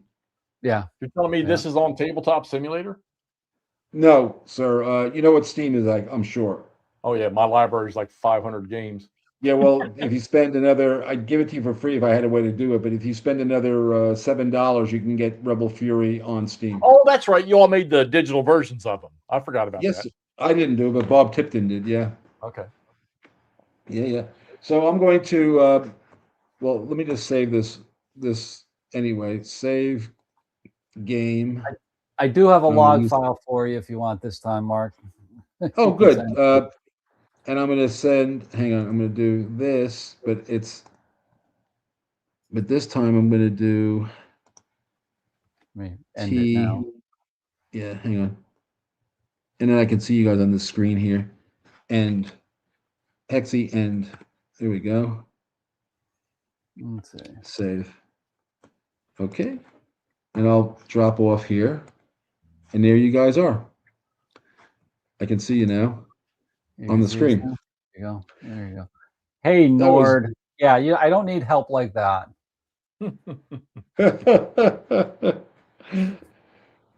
Mark, what do you guys think? What do you think? Hexy, you were very quiet tonight. You must not be feeling well. Yeah, I'm trying to recover. So that's why Alan was doing everything because I don't have it. But I don't know if I got a feeling it probably never happens to you. But tell me if I'm wrong. You ever lose your mojo for really wanting to play anything or do anything? I mean, I go through it once in a while. If I'm really sick, yes. I mean, if you get really sick. I know I'm sick when I can't read. Like if I try to read and my brain can't even process the words, then I know I'm sick. So yes, I don't play games much when I'm really sick. But thankfully, I actually had a bad run during the winter, but now I'm having a good day, so I don't complain. There you go. Yeah. Well, I'm glad that I told Asa I wasn't even sure we're going to wrap this up. I'm kind of glad we did. It's kind of cool to see how this thing. I mean, this is proof that. Well, I mean, you've created a knockout because this thing came right down to literally the last turn as a decision maker on where the victory level went in this game. And I mean, and it seems to me that there's multiple options, I think, for either side to pursue victory in this game. I mean, you're given, and this is what I like. I hate games that are strictly casualty point evaluated for victory. I can't stand that. Although I get it. There were probably some battles in history that's all it was about. But the options of having multiple tiers of victory, I think that's just a wonderful thing in this system here. And, and you said it yourself last time, it's move, and towards the end, it's now you're fighting. Yeah, once you get to where you're going. And by the way, attrition, I mean, is a general, I mean, ultimately, you got to have some level of, performance. And I remember when I told the play testers that a strategic victory trumped any kind of casualties, they were like, "What? You kidding me?" I said, "You think Grant cared about how many people got killed? Look how many he killed. He didn't worry about that too much. He was going to win the war, and it was going to take as many. So attrition really wasn't a factor to him. And if you read I've read his correspondence. Anybody can. It's all online in the operation, official records of the rebellion. I mean, his thing was, hey, I didn't lose any units, and they did. So right. I'm doing good. That's how he looked at it. Well, I always found it interesting that throughout the entire war, Lincoln and I guess Stanton wouldn't allow any general to pull troops away from Washington until Grant come along. Yeah, well, the issue was though that what Grant did so Lincoln, if you ever play For the People, and I've gotten 25 years of criticism from a bunch of people who really don't know very much. You can see it all over Lincoln's correspondence. If he felt if he lost the Capitol even for a minute, he was done, and the Union would lose the war. And it pretty much results in that if the Rebs ever take it. So he's always and I create that paranoia in that game. And even if you look, in fact, I had a little show and tell for you guys. I literally just got some of this stuff today. So let me see. I see the camera. So here is. Nice timing, Wardrobe. Don't tease us. Don't. When are we counter sheet one? Philly moves north. When do you think you'll have a vassal mod? So good job, Mark. After it. I'll get back to you in a second. I would say that it'll be sooner than later. There's counter sheet 2. Oh Lord. Nice. And actually, wait a minute. Let's get him. Wait a minute. Let's get you on the spotlight here. Oh yeah. Make him embiggen. Yeah. Oh, good. Oh yeah. Nice. So this one. Give me 1 second. I have to read the side. Oh, so these are so what you can't see easily is the counters across the top here. That's the Battle of Gettysburg. And the counters here in this row, that's the June 23rd campaign that uses all 8 maps, if you want to do that. And then this is counter sheet 3. Again, you can see there's more scenarios getting put in, but these are the ones I got so far. And this row of counters here is the June 28th, which is when Meade takes over a command scenario. So you got some really nice campaign scenarios. I can't even take it. It looks so good. And then there's going to be so the game. I now know the full set of scenarios in the game is going to be. Let me start from the beginning. So you got South Mountain and you got Antietam, and you have a campaign, the Antietam campaign, which I call Order 191. So that's like the entire McClellan going after a Lee thing. Then in 1863, you have the June 23rd campaign. You got the June 28th campaign. You got the first, second, and third day of Gettysburg are separate scenarios, and you have the 1 through 4 Gettysburg scenario. You know, the whole thing through the 4th. Okay. And all the campaign scenarios, by the way, go back till the middle of July, so you get the whole retreat out of Virginia. Assuming you win the battle, you get the whole retreat. And I'll probably have a Williamsport scenario just because it might be interesting, even though it never happened. And then the bonus is going to be Early's 1864 attack. Oh, because we have the maps, and it's not Yeah. many counters. It's only it's like a core. Yeah. So you've got the Battle of Monocacy River, and the Early's assault is in the game. Will be a bonus scenario. Okay.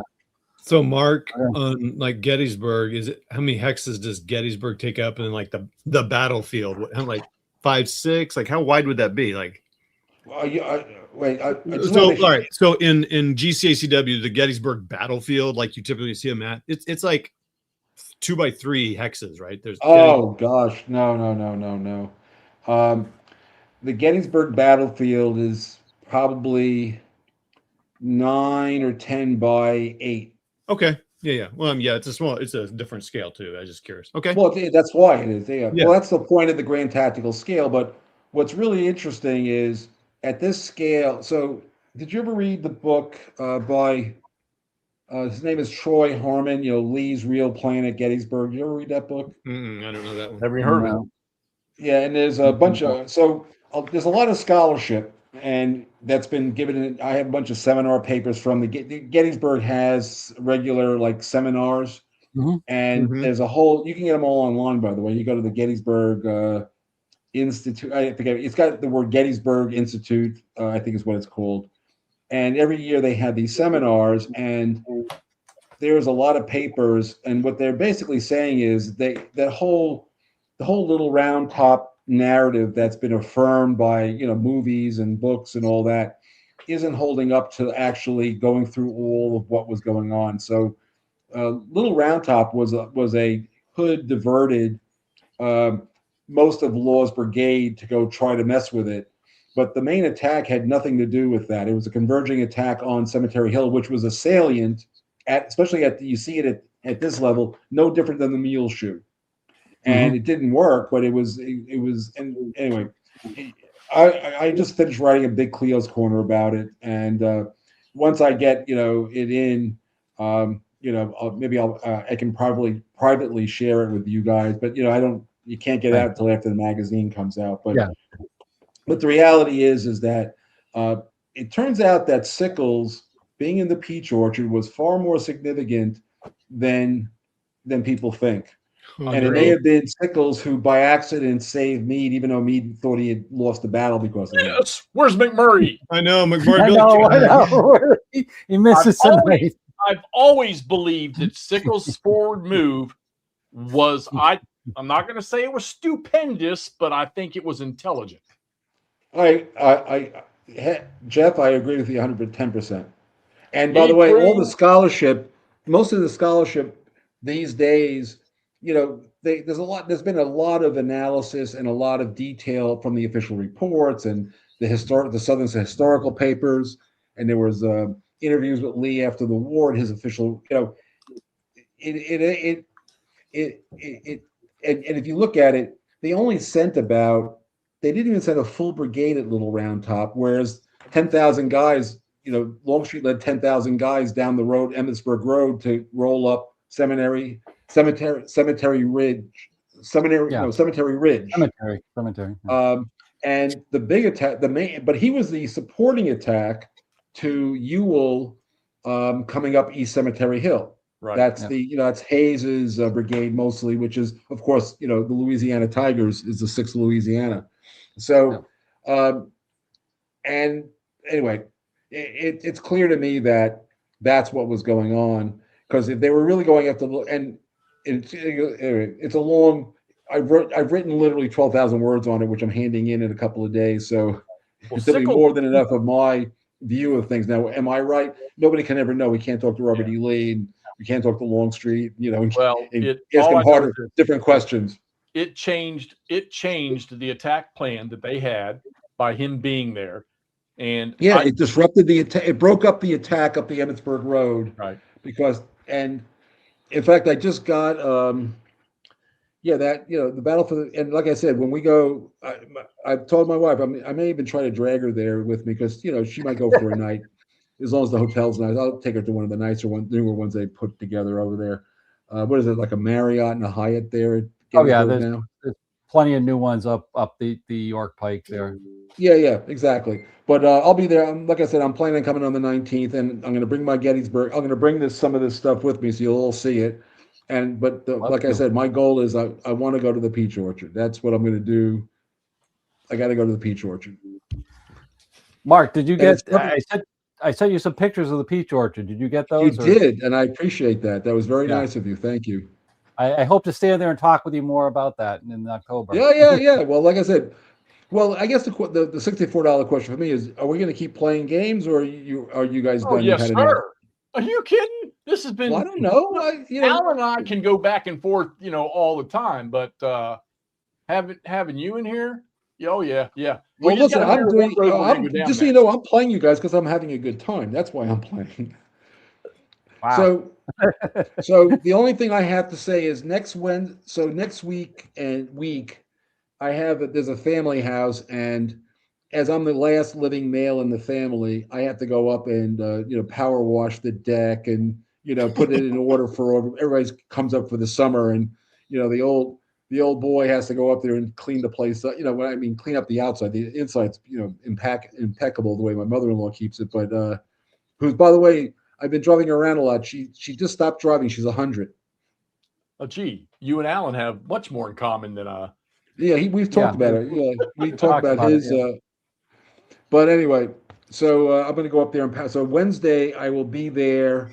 I have a friend coming up. We're going to take apart a crib and send it to his house. I got a bunch of things to do, so I can do this. The only time I can do this next week would be Friday, or it's just the week after. I'm fine.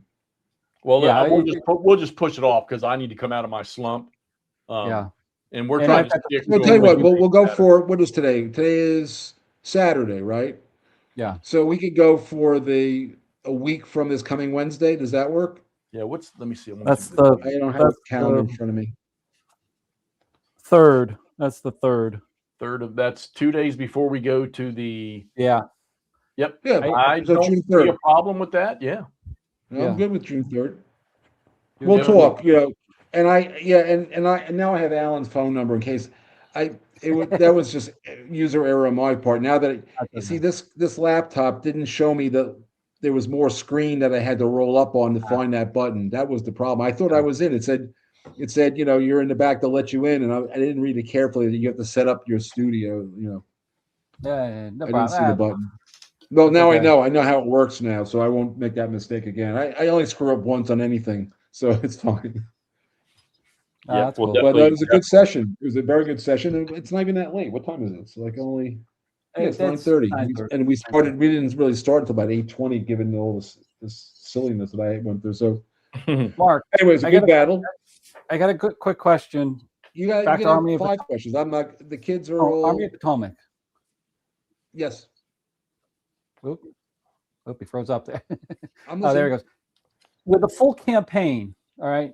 I know we've laid out all the maps and it's beautiful like that, but thank you. And this is for the audience as well as me. But could I start the campaign on up at Spotsylvania and just put down Spotsylvania maps, one or two of those, play those out, and just kind of move the maps along? Is that possible? That's what I wrote. I wrote that exactly in the playbook to do that. It's a conveyor. Okay. You got to play like a conveyor belt. Yeah. Okay. All right. So you can. And the only part that you have to sort of like. So there's the cavalry is at the far end of the map, and so you just got to say like, okay, if they're moving back, here's how long it is before they kind of catch back to the other side. You can count hexes and not get into the whole. Just assume that the Union's going to ride back and the Confederates are going to screen them, but they're not going to fight with each other. Then you're fine. Yeah. Okay. Cool. That's but that's how I was doing. That is how I play it, unless I'm, I did have for a while the whole thing like linearly set up, but that took like every table and space I had in my Right. where I work. I couldn't do anything else. So I eventually what I ended up doing is if you have 2 6-foot tables, Yeah. instead of putting them, because the room's only so big, you put them, long to long. I ran A, B, and C up one side, and then they just kind of come around the corner and go down that way. Yeah. Okay. Well, no, I can run it. It takes up my whole house, but I can run it from one side of the house to the other. Well, that's different. But I basically, when I play it, first of all, if you're on map A for the majority, for almost, unless something weird happens, you're going to probably be on map A for more than a third of the campaign. Right. Okay. And then there's a run period, and then you're on the far end for the last third of the campaign, and the other third is running down all the other maps Oh. between them. So okay. It's good to know. It's good to know. Makes it a little and like I easier said, for the 7. I'm interested to see how you guys end up playing your 7 days eventually, because like I said, it's good solitaire scenario. Well, and Kev's playing it right now too. I was just watching Yeah. his video earlier. So Who's Yeah, playing yeah. it? Kev, big board. Oh, is he playing Army of the Potomac right now? Yeah, he's playing 7 days. 7 Oh, I days. didn't know. Is he on? Is it live, or he just posted No, like no, a no. video? He shot a video today of where he's at. Oh, and he was I'll talking definitely about check it out. supply- Good, thank you. supply train. Yeah, he has said some very nice things about the games just the other day. Yeah, He said it was. we kept pushing him to when we were before AOP was released when you first gave us the Vassal, and he wanted to get the Rebel Fury. He wanted because he had it. He didn't get rid of it because he hadn't played it yet. He wanted to get it on the table and play it. I kept pushing him to do it, and finally, once AOP hit there, that was the first thing he did. Took it apart and got it set up. He laid all those maps out, take a look at it, but then I think he decided, okay, let's play a scenario, and he's playing 7 days. That's a good one. Well, it's funny. Actually, he messed around when Rebel Fury first came out. I mean, like early, whenever it came out in 2024, he posted 2 short videos just running through a combat. He didn't play out a scenario, so he did look at it. I don't think he played a whole scenario, but he definitely looked at it and didn't say anything bad about it. But what I found him saying was he said that he felt it was a very authentic game, authentic history without a lot of noise. So I'm glad to hear that's exactly what I was going for. So I'm very happy. And like I said, by the way, you asked me a question a week ago. What's today? Today's Saturday. Friday. Oh, yesterday. Yesterday morning, I got my stuff. I got my 6 copies of Army of the Potomac, and I got 3 Dog. Oh, you got your 3 Dog. Okay, good. It came. Yeah, I mean today. I'm unclear whether it came Thursday. I think it came on Thursday. It came Thursday. Wow. Yeah, because the girls were here yesterday. No, it was the day before they got here. I'm okay. So we joke around the guys talking about I'm going to sell all my ACW because I'm a big Ancients guy now with the GBO Ace. I'm not gonna lie to you. I was scared to death of that game. It's because I listened to people talk instead of just going and digging the game out myself. And I played that first scenario. Like I said, it only took me 3 turns, but I loved every second of it. Now I've set up the second one and I'm playing it, and I'm going to go as much down that chain as I can. I'm really and can't wait to dig into all the rest of it. But what I want to ask you, the question I want to ask you, because I want to go ahead, I want to return the favor of you doing this for AOP, and I'm going to buy Thunderbolt Deluxe. But let me ask you a question. Just with what you know of me, just the last few months, am I going to fall into that game? Will that game work for me, or is it something that's probably not?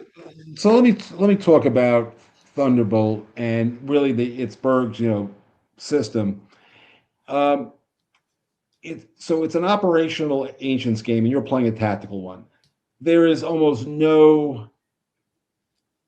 They're not even yes, they're about the same period of time, but the games have nothing in common. Zero. What you have is, the truth be told, Berg, years and years, I mean, this goes back decades now. Berg found some listing of everybody who ran for consul in Rome, and that was why he did the game, because that was how Berg was. He'd find some really strange piece. So the game's got a very extensive in my mind, a Roman political system. I mean, like you have elections and shit like. Yeah, but what's cool about the game, so I'm not, and I like that stuff. Let me be clear. But what's interesting about the game is when you move. Let's say you're moving Hannibal, right? You know, that's a famous guy.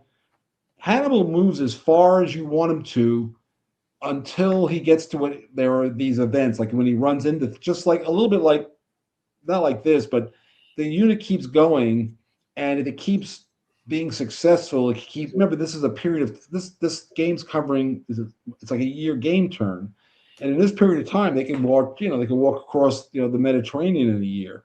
Right. So it's just like I did in my old Peloponnesian War. You just go as far as you want to. You go as far as you can go until you don't want to go any further, or circumstances stop you from going further. So the game's very much you get some very dramatic moves in it, which are kind of cool. I mean, I'll be honest with you, and it's got a typical kind of crazy Berg, random events and all sorts of crazy nonsense going on. But if you like Great Battles of History, there's just no connection between the two. Well, okay, so I like to play, I love the East Front system, GMT's East Front. I love BCS, OCS. I still like it. A lot of those operational level games will. Granted, I know we're talking two different time periods, but can I get a similar play style out of Thunderbolt Deluxe? No, it's a different. I have in my day. Let me start with a metaphor. So when I was a kid, which was admittedly long ago, I had gotten a copy of Frank Chadwick's Dragnock Austin. And if you don't know that game, it's a Yep. It was one of the first big East Front, Barbarossa games. And I remember sitting at my mother's dining room table, which was, I had both leads, and so it was it's like 8 feet longer or something. I guess that table was, and I remember sitting at one end of the table and looking at my German armor on its way to Moscow. I couldn't, outside of my arm's reach. I said, "This is cool, right? Those tanks are moving. My infantry's back here, but my armor is way out there, and it just looks like." And I thought that was very cool. I recently got that same experience playing Lee Moves North, because I was sitting at the Potomac River with the Union Army crossing, and Lee is 8 feet away up in Chambersburg. So you get that sense of space, epic space, right?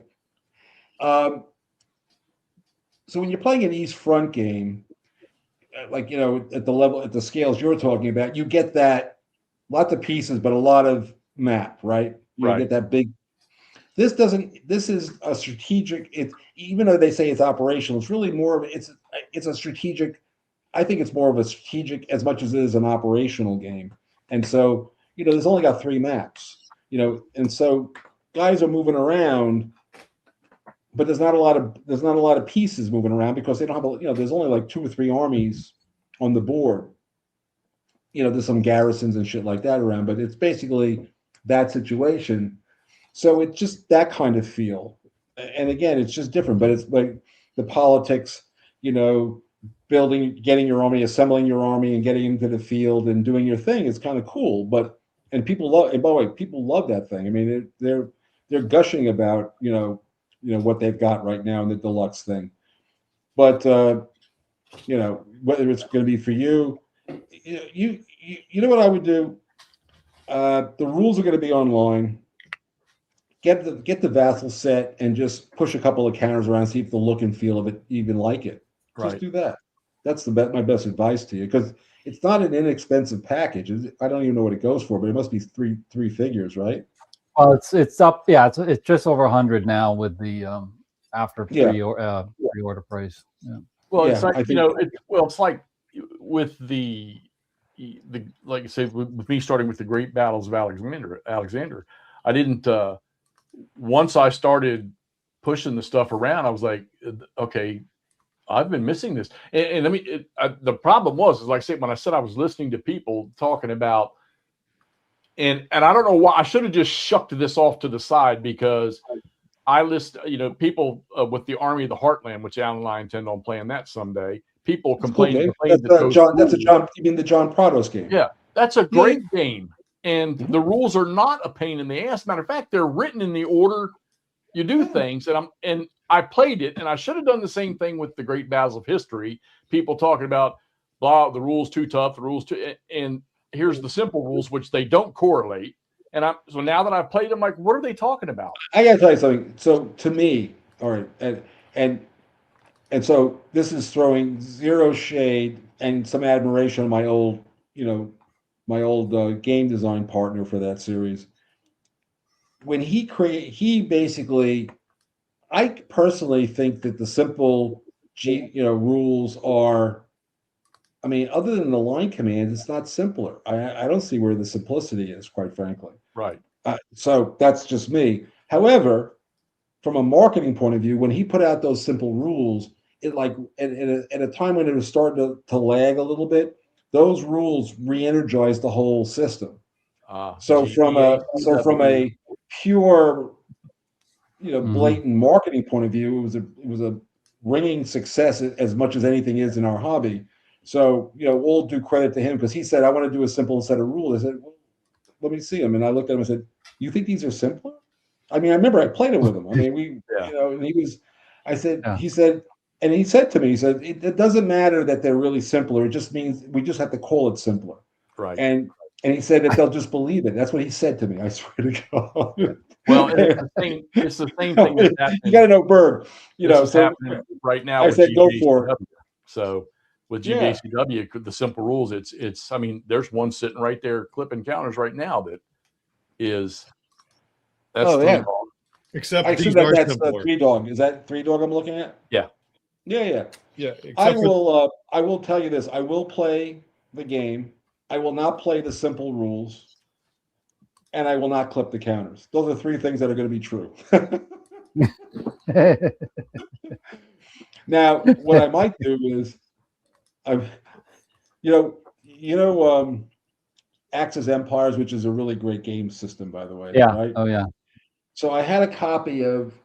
There was some Pacific game that I had played and I had bounced off of. I won't even say the name of it because I can't even remember the name of the game.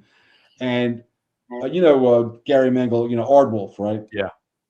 Gary's a great guy. So he's going on about how he wants to get this game that I don't want, and that it's really it's going for big numbers and all this crap. I said to him, I tell you what, I'll trade you that game if you'll clip all my counters and organize them for Axis Empires. And he did it, and he did a great job. So it was. Thank you, and everybody was happy. I'm solely happy. I've been able to play it. It's got even put little dividers in the little section. I mean, he's got this 3D printer thing. I don't know what the hell he did, but it is the best organized game I own by far. And he got the game he was looking for, and everybody was happy. I love a win-win like that. I love a win-win. Yeah, I can't. I clipped all my games, and then I re-clipped them all. Well, you know what it is. I will admit that, and this is why it is possible I'll end up clipping the new 3-dog, is if you're playing an operational game where the pieces are far apart, clipping them is just a visual, I guess, but there's no problem with them bouncing, but when you're playing a tactical game where they're in a long line, if there's like little edges, they run into each other. I mean, they're just physically larger. Mm-hmm.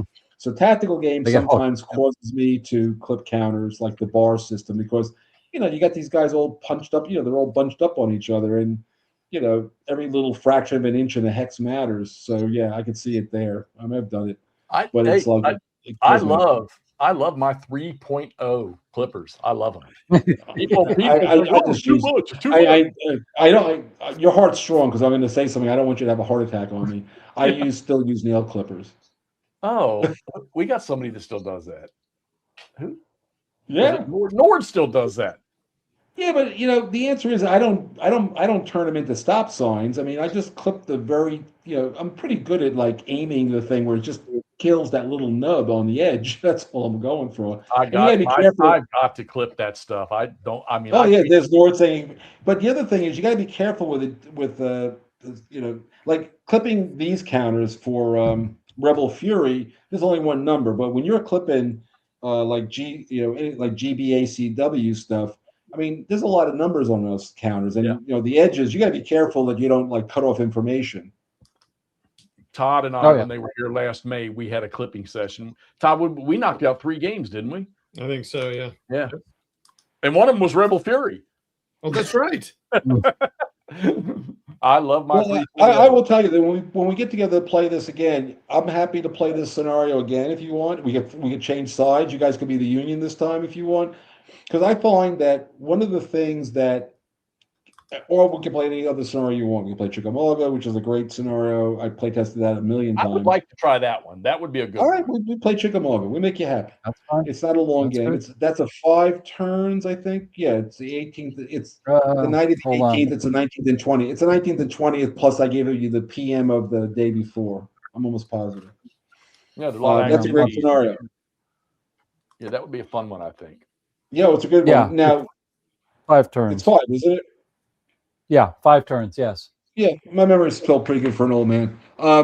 One thing I will tell you though is when you play Chickamauga, the out of command movement rules are critical because if you got it, there's a little bit of skill required because you can remember you can attack and pursue and retreat outside of command control range, but when you're moving, you guys got to go closer. But so sometimes how you start that movement is very important to where you can end up because you can, if you think about a hexagon, right?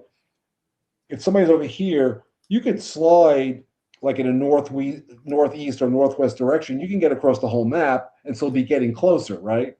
So if you Okay. screw up, or you could zigzag. So you got to like look at where you want the guy to go and where he is until he gets into command. And you just got to. It's just a visual thing, and some people are befuddled by that, and some people have no problem with it. But that's the one big trick. You say at the end of the phase they have to have been, or the end of the whenever movement is done or whatever that they have to have been moving. But remember the roads. So again, at all times you have to move closer. The only little proviso is, and again with Chickamauga, there's not a lot of roads.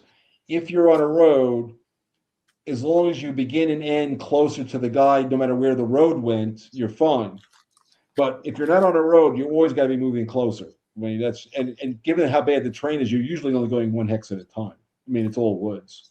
If you've ever been up there, it's all freaking woods. If I have a unit that, okay, let's say I'm going to move this unit let's say 6 times during his movement phase.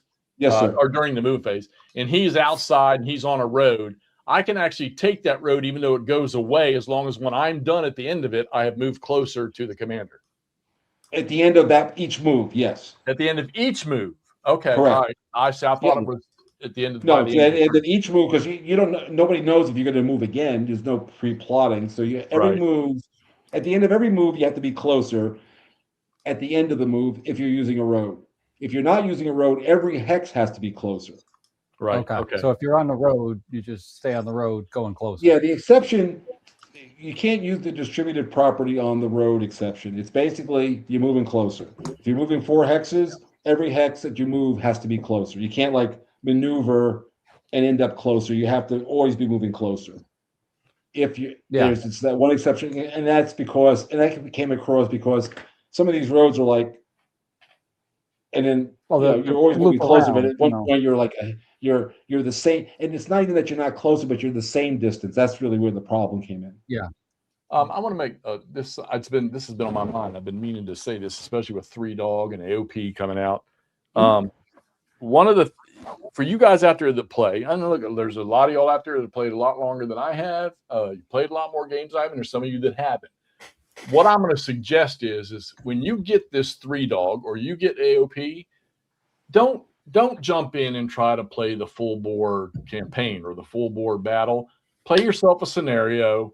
Get familiar with it. Get comfortable with the game because it's happened to me, and I know what happens to others. You get this new game, you're like, man, I'm playing the whole Battle of Gettysburg. I'm setting the whole thing up. You play 3 or 4 turns, and you're so bored of jumping into that instead of learning how to play the game and mastering the aspects of the game before you get into it. Because what happens, I think, is when we try to play the big full-blown versions of games, we don't know all the rules yet, and we're very sluggish, and then we just get fed up with it. We're like, damn it, I'm not playing this. Don't get a scenario, play a scenario, get familiar with it, and do for either one of these 2 games. So, well, by the way, the reason I'm laughing is so what I did, we're going to talk about Pacific War, which which I promised I'd teach you if you want to play it anytime. So I come up with the game in 1985. So I was 33. So I was 33. I'm literally less than half my age then when I did the game, and it was a program rule booklet. Like, it had like the first part of the booklet, just these small 2-turn, Battle for Wake Island, little, they called them engagement scenarios. They were just there to teach you each of the pieces of this a lot of moving. It's not hard, really complex, but there's a lot of it. Like, there's a lot of gears, and I teach you how to use one gear and then use another gear and use another gear. Then there's the battle scenarios, which is we ran as tournaments, so you got the Battle of Coral Sea, which is one operation. Coral Sea and Midway, Eastern Solomon, Santa Cruz, all the famous battles have a scenario. And that was a great, if you never did anything more than play the battle scenarios, you would have been happy. We played them as tournaments.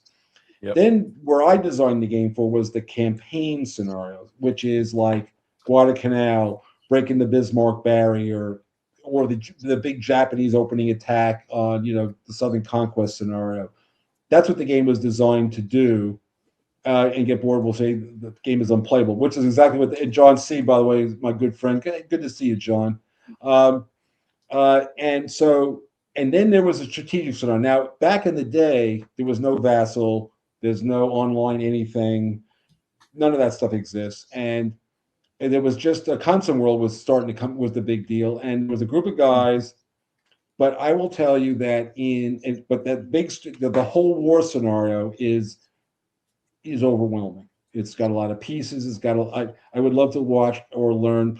By the way, Kirk Koa, if you go on Homo Ludens, a ways back, I taught Gary Mengel and Fred Saval, and we played Coral Sea out. So just go watch that for starters. And don't worry about it, because he's volunteered a couple times. I'm going to drag him. He's going to. You understand something? At my goal, at my heart, I'm a gamer. I like to play games, and you guys are fun guys to play games with. Hey, Mark, I hope the grandchildren. In fact, if you were on earlier, Sophia my oldest was in the shot there for a while. What a wonderful child.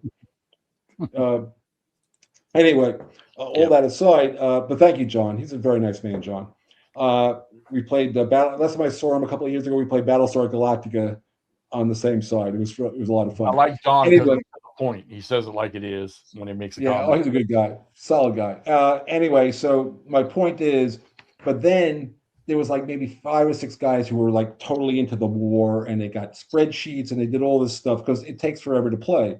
And I never intended. I was there because I had to be there, but now when the game comes out, and I literally say. Everybody kept saying, "Should I get this game?" And I said, "Don't buy the game. It's too hard for you. You won't like it. It's a throwback to the monster." I kept telling everybody, "Don't buy the game," and it sold out, of course. But I was telling the truth.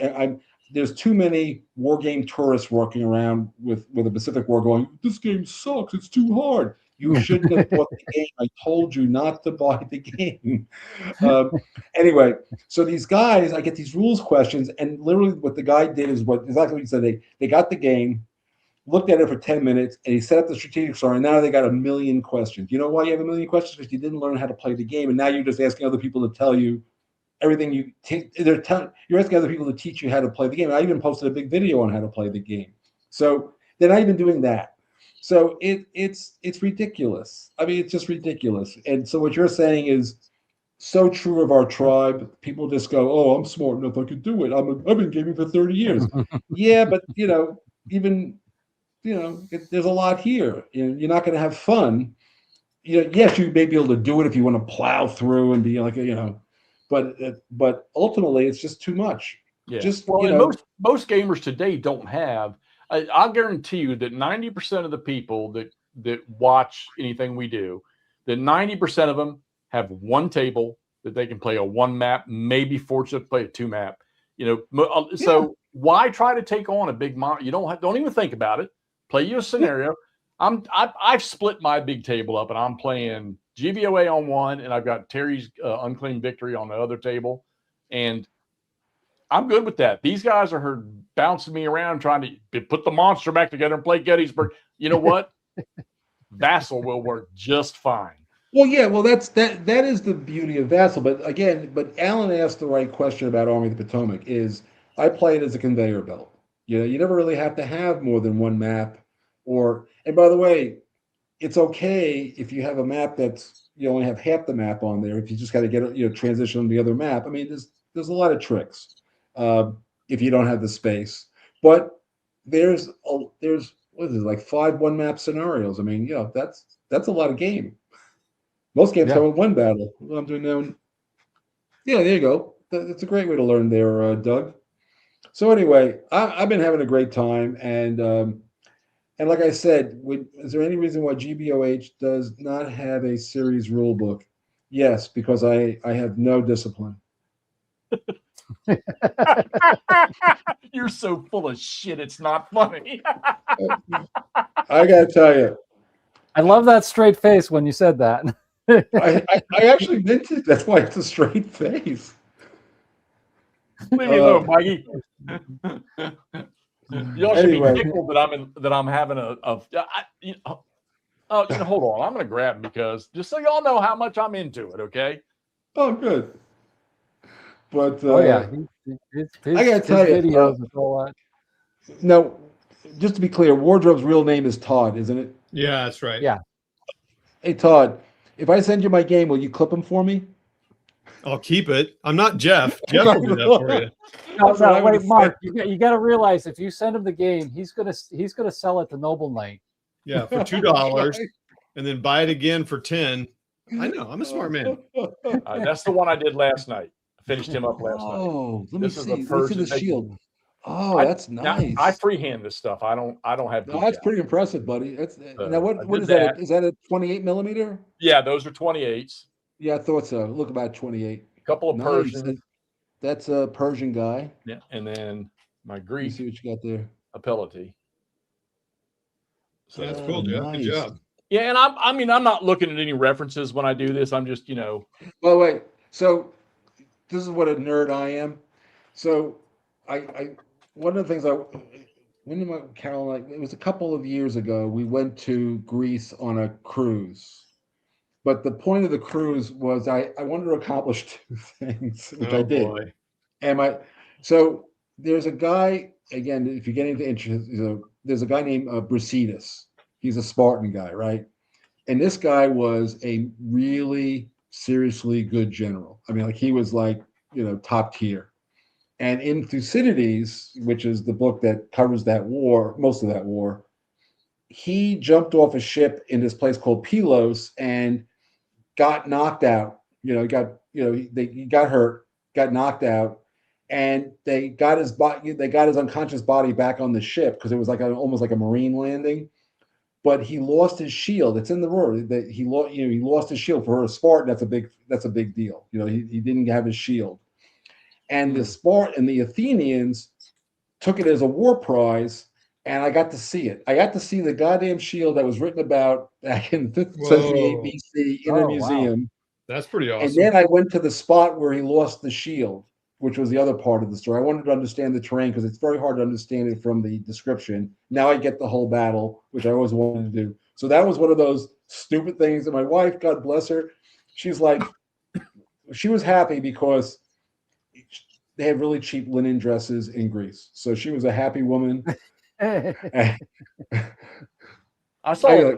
You ever listen to Victor Davis Hanson? Yes, I do. By the way, the original Great Battles of Alexander game, which is the yellow box, I think they use the cover of the rule booklet is the cover of that game. It's that yellow cover. Right. Yes. Yep. That was inspired by that's the cover of the original game I did for GMT back in whatever the hell the year it was. But it was his book on the period that was really how I was able to coalesce that design. Well, he was talking. I watch usually when I go to bed at night, I'll watch his Daily Signal clips, and he was talking about he was using the reference of Thucydides to what's going on right now. He was comparing it to I check every night. I go in there and watch his before I fall asleep. I'll watch his little 12-minute. What is it? A podcast or what is it? A YouTube channel? What is it? It's on YouTube, and he does it. God, I think he does. I think he's doing 3 of them a week. Oh, I'll definitely check it out. I'm show. a big fan of his. Okay, cool. I'll check it out. Yep. So there's a guy who's very, very famous in political science circles called Graham Allison. He's a professor at Harvard. He's definitely retired. He's still alive, but he's he's like in his 90s, so he's done working. And he wrote a book about 5-6 years ago, maybe less, called The Thucydides Trap. Yeah, that's what I'm talking about. The Thucydides Trap. That's what he's talking about. Yep. And I've actually met and talked to Graham. He's this is like one of those pillars of that of intellectual thought and of the Cuban Missile Crisis. He wrote a very famous book called The Essence of Decision, which I had to read in graduate school. Oh, yeah. And meeting him and talking, he's a cool guy, by the way. He's a very interesting guy. I enjoyed and he drinks, by the way, so we had a good time. He's a Harvard professor. What do you expect? But True. But the Thucydides Trap talks about that historically, when one, and that's why he focuses on public, when one power is rising against an entrenched power, if they don't manage that change of equality, things go sideways. He was referencing China and America. 100%. But the book itself has, because he was a Harvard professor, it's got like at least a half a dozen case studies before he gets to the one we're in now.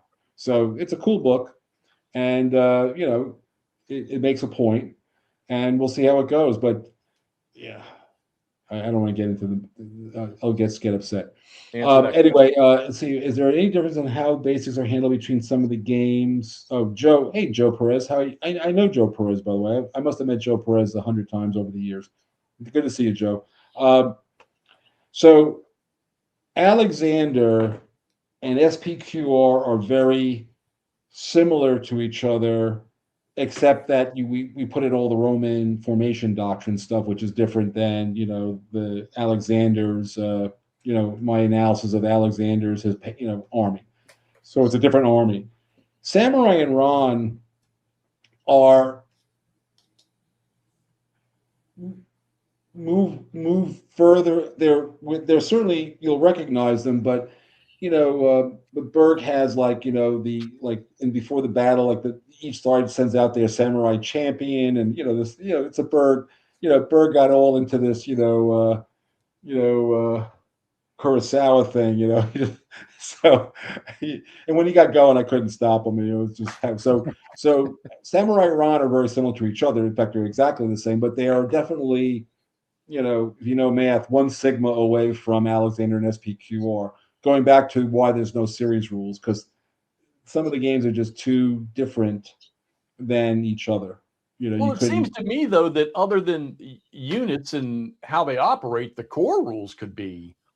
They are, but again, I'm with you. If there were 2 guys who lacked discipline, it was Mark Hermon and Richard Berg. We were just not good for each other. I think the rest of us like it. Oh yeah, no. Listen, I'll tell you something. One of the most difficult. I have avoided until Rebel Fury doing a series game because I had a very distinct. I had to have a way to do it where I wasn't changing the core rules every time we put out another product, and I've got it. I really spent a lot of effort figuring this out, and now that I figured it out, and I've now done 2 games, and actually I'm really done 3 games. You haven't seen the 3rd one yet.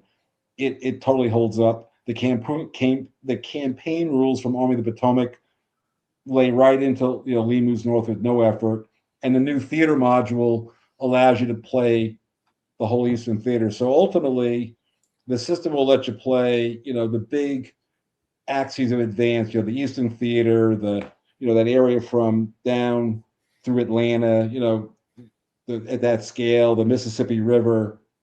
You could be able to do all of that connected and with campaigns and battles, and it's exactly what I want to do. We're looking forward to it. And now that we got you We got you online. It'll be because we started AOP before you got involved with us, and then when you came along, it made it. We learned our lesson.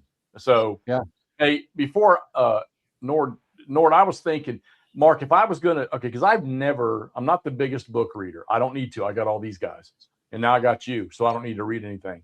But if I was gonna buy a book to help me with ancients and playing now. Granted, I'm only playing tactical level stuff, but recommend me a book that would be not overwhelming to me, but would get me more in the ancients and how things worked. Can you give me 1 minute? Yeah, please. Yeah. Talk amongst yourself. Take two. Todd, Take three. what are you doing there, buddy? Do a little clip in there, Jeff. And while you were recording, I recorded some. I know. I saw you. I saw you doing your little pointy stick thing. Yeah, you knew what I was doing. I was like, I said, everyone's know what I'm doing. I'm just making some videos specifically focused on simple stuff. Look at that There you go. beauty. Look at that How are gorgeousness. How are you doing on cross keys there? Wardrobe. I haven't been able to get to it. It's driving me bonkers. It's just been a lot of stuff going on. So, Yeah. Oh. Who's sharing? yeah, no, I love setting it up this way because you can see kind of what I say in my video is if you don't know how things are organized in the Civil War, which I kind of have an idea, but this just helps you visualize like army commander, corps commanders, divisions, brigade, like I don't know, it just helps me see what's going on here. And also just kind of, it's going to get a little confusing for some of the, simple players. I think it is because you're going to have like these guys who you're not even going to use for all the artillery. Right. So I'm just like mentioning to them, like, you don't even need these. You can keep them on the sprue or put them in a bag. You're not even going to need those. Let's put those all as Latham A, B's, and C's away. So, yeah, there's only one battery that you may need to keep separated. That's if you're playing the cavalry snares on the first day, and that's the Caliph stuff because they're spread out. You don't have to. You can. The rules call that you can put them in one hex if you want, but he's got 3 batteries that are spread out, or the sections that are spread out. So. Okay. Yeah. So as per usual, I don't, it's never Caliph. Where's Caliph? Yeah, second cavalry. There it is. Caliph B. Yeah. And then he's got one solid unit with all 6 guns. All right. Well, now I have to change my video to say, well, there's exceptions. Just the one. It's just that one for now. Yeah, but that's kind of I want to mention my video. Like, okay, here's some. Hey, William, I think Mark's I think his might be bigger. To be honest with you, than EFS. His is going to be bigger with these theater rules that he's working on. Hey, I was going to ask him, but I'll wait till. Has he talked about this moving into like Napoleonic or anything, or someone else developing Napoleonic for it, or do we Has know? Mark done any Napoleonic? Well, he has done one for this. He has done Waterloo already. Oh, that's right. Oh, yes. that's right. Oh, I think he's back. Wait a minute. I agree, I am John. back. So Jeff, Yes, sir. Greece and Rome at war. by Peter Connolly. All right. Connolly. That name sounds familiar. What else has he Oh, done? well, what's cool is the guy it's a really good. I mean, first off, the text is not bullshit. It's good text, but it's got a lot of, it's got a lot of Pictures, diagrams. Jeff. Yay, pictures. A lot of pictures. No, but useful pictures, not just like useful pictures. Well, I'm trying to picture how they fight. I'm getting a concept, but I don't quite. Yeah, that kind of thing. I think that's perfect. Phalanx. Yep. Yeah, what it means.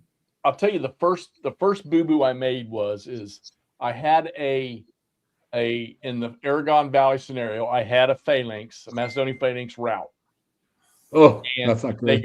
they They go away. If they can't route, because you can't just turn them like anybody else. No. And I was like, oh shit. And that's when I shot my video. I thought to myself, thank God I paid attention. I was getting ready to call the game because the Illyrians had won, I thought. And then I said, oh, nope. That phase is the last thing done. So freaking Philip and Parmenion had not activated yet. And they turned the table and they actually got more points, more route points created to this. So that that tripped my trigger for that game system right there. So the thing that this is about trying to pat myself on the back, but the thing that made Alexander great. So obviously we all know you try to hit the flank of the unit, like that's all the Civil War, right? You get on the flank, shoot the guy up, right? That kind of thing, right?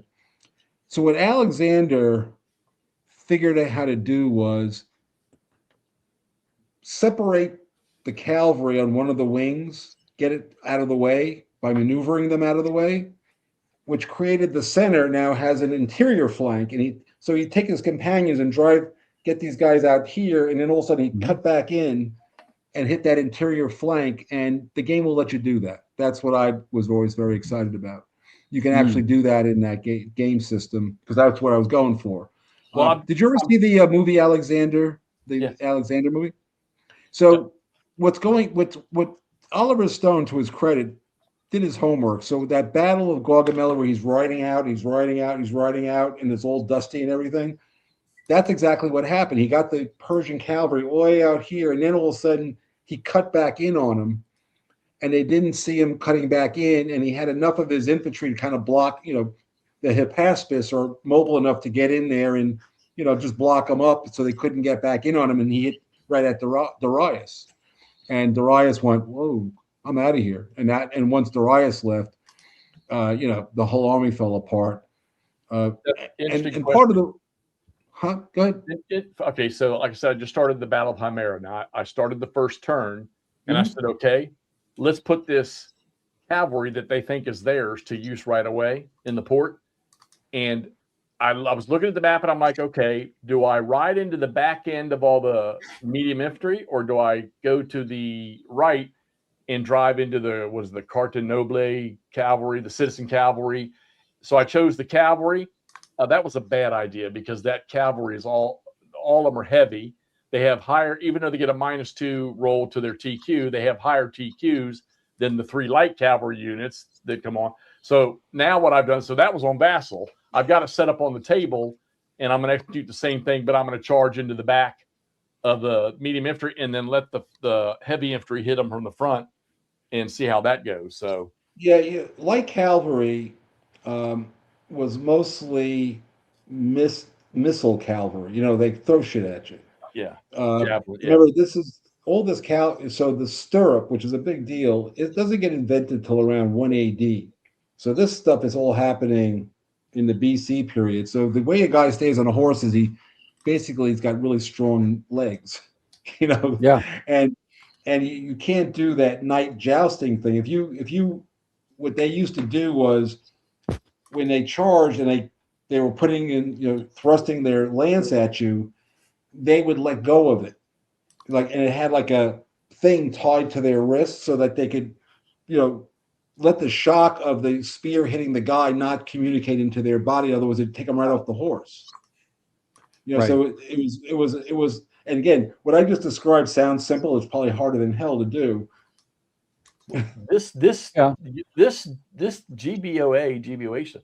Let me tell you something. I've always been big on GBACW, and every time I think about it, I think of Stepping into Hell, which is not released yet. But the confusion. Let me tell you something. In that little light system, you've created more goddamn confusion in that game when units start to rout. And I don't know of another system out there that. I'll tell you the one boo-boo I was making in the first one, Aragon Valley, the first time I did it, and then I had to reread the rule. I was allowing my leaders to attempt to recover multiple units in a movement instead of just one. Yeah. And that might have one at a time. So I can have a leader try to recover 3 units in his one movement order.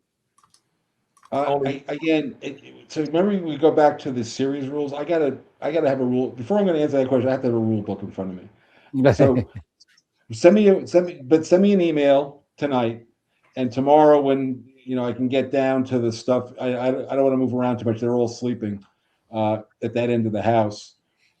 There's like 4. The girls are in with my wife and their mother. So. It's like a chick house here. I got 4 girls and me. It's 1 per order, actually. I thought that Nord is that's what I wanted to say. And if Nord knows the game, I believe him. But Right. that's what I Yeah. think is the Yeah, case. because if a leader's got 4 orders, for his rating is 4. What? Yeah, he should be able to attempt to rally if he doesn't do anything else, and attempt to rally 4 different units if he wanted to. And I like this. No, I don't think that's what I'm trying to tell you is I don't think that's true. Think so. So when he's giving orders, even if he's got 4, 5, 6, or 7, he can still only attempt to recover 1 unit. You would need to issue a single order to rally per unit. So if your commander has 3 orders total, he can rally up to 3 units. Yeah, that's correct. So I was playing it right initially. Okay. Yeah, but it's per order, not like 1 order and Oh, no. Right. So he would have to burn through his numbers. One thing I've learned, by the way, I get asked questions all the time, and the person asking the questions knows what they're confused about, and I'm not clear on that point always. So I have to be very careful when I hear the question and say, what are they really asking me before I go and answer? So I wasn't clear what you were asking me actually, but okay. But another Nor thing gave you the right answer. That's really cool is like I can move my leader. Like, okay, let's say I burn an order on him to move, and I move him 3 hexes. All right, he's got a movement of 9. I can burn an order to rally unit, move him again, as long as I don't violate his 9 movement. And I don't know another game system that does that, where the leader can execute stuff on the move and keep moving. I don't know of another game that Nord is accurately telling you I can see his answers. He's accurate. Also, you can issue an order to leave the move, and yeah, that's right. But again, it's like you ever see those guys who like spin plates? Yeah. So an ancient battle, when you get to the point where you're talking about, is how many plates can Alexander spin before the plates start hitting the ground? That's really the question, right. Depending on how things are going.